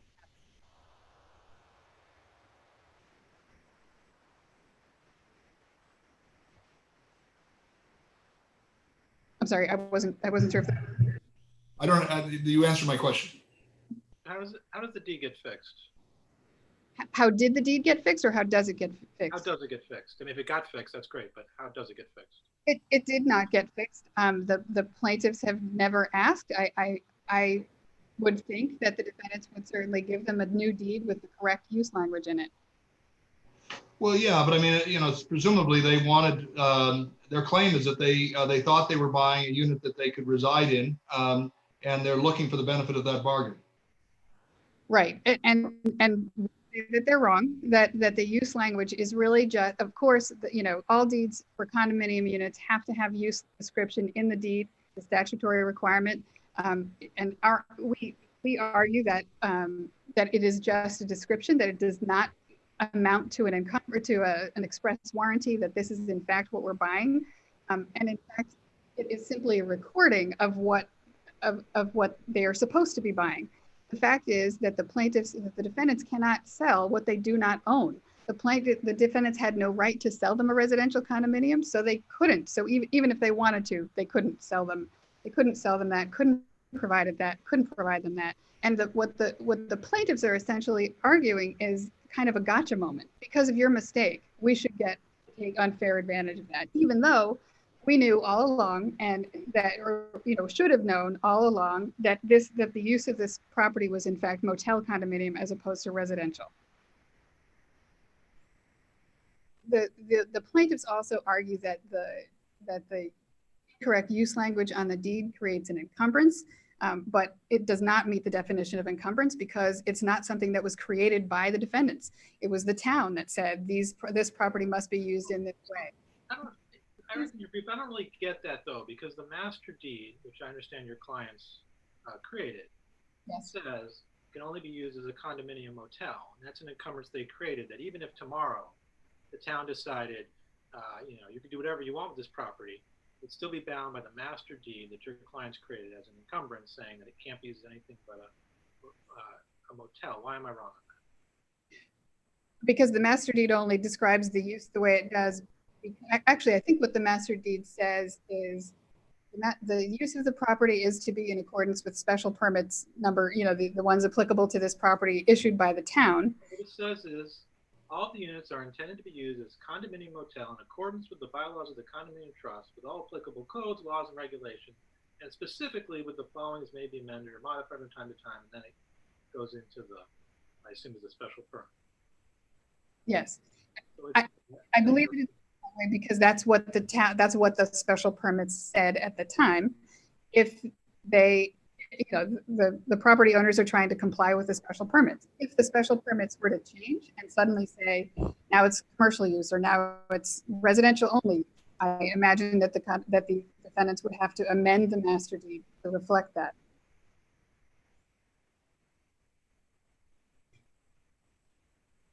So the final issue that I wanted to address was the issue of the jury instruction on a breach of contract claim. The confusion that was created by the issue that the plaintiffs are complaining about is actually a challenge of their own making.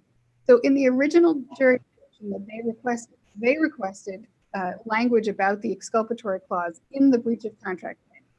They never changed that argument, that request to say the exculpatory language should be addressed separately. I'm sorry, is there a question? No. And addressed separately. And in fact, in the sidebar conference and in their request to reform and supplement the jury instructions, the focus of all of that was not on the exculpatory clause, but actually on whether or not the deed created an encumbrance or an express warranty. They never addressed specifically whether, again, the fact that the exculpatory clause could not be used as a defense to breach of contract. And because they did not properly preserve the objection, and the court should find it waived. And finally, as to the testimony of other witnesses, the plaintiffs did not lay a proper foundation for the testimony of those witnesses to come in. They didn't have own property can testify to the value of a property, but only where they can lay the foundation that they are familiar with its characteristics and the nature of the property, which the plaintiffs did not do at trial. And so there was no reason to do it. The other issue was that they wanted to prove that these statements had the capacity to deceive, but Charles Edgar had already testified that he did not verbally disclose affirmatively that these were not residential units. So there was no need for that testimony. And in fact, the jury actually found that there were, that Old WHARF Village did make misrepresentations about the use of the property. And so clearly that testimony was good.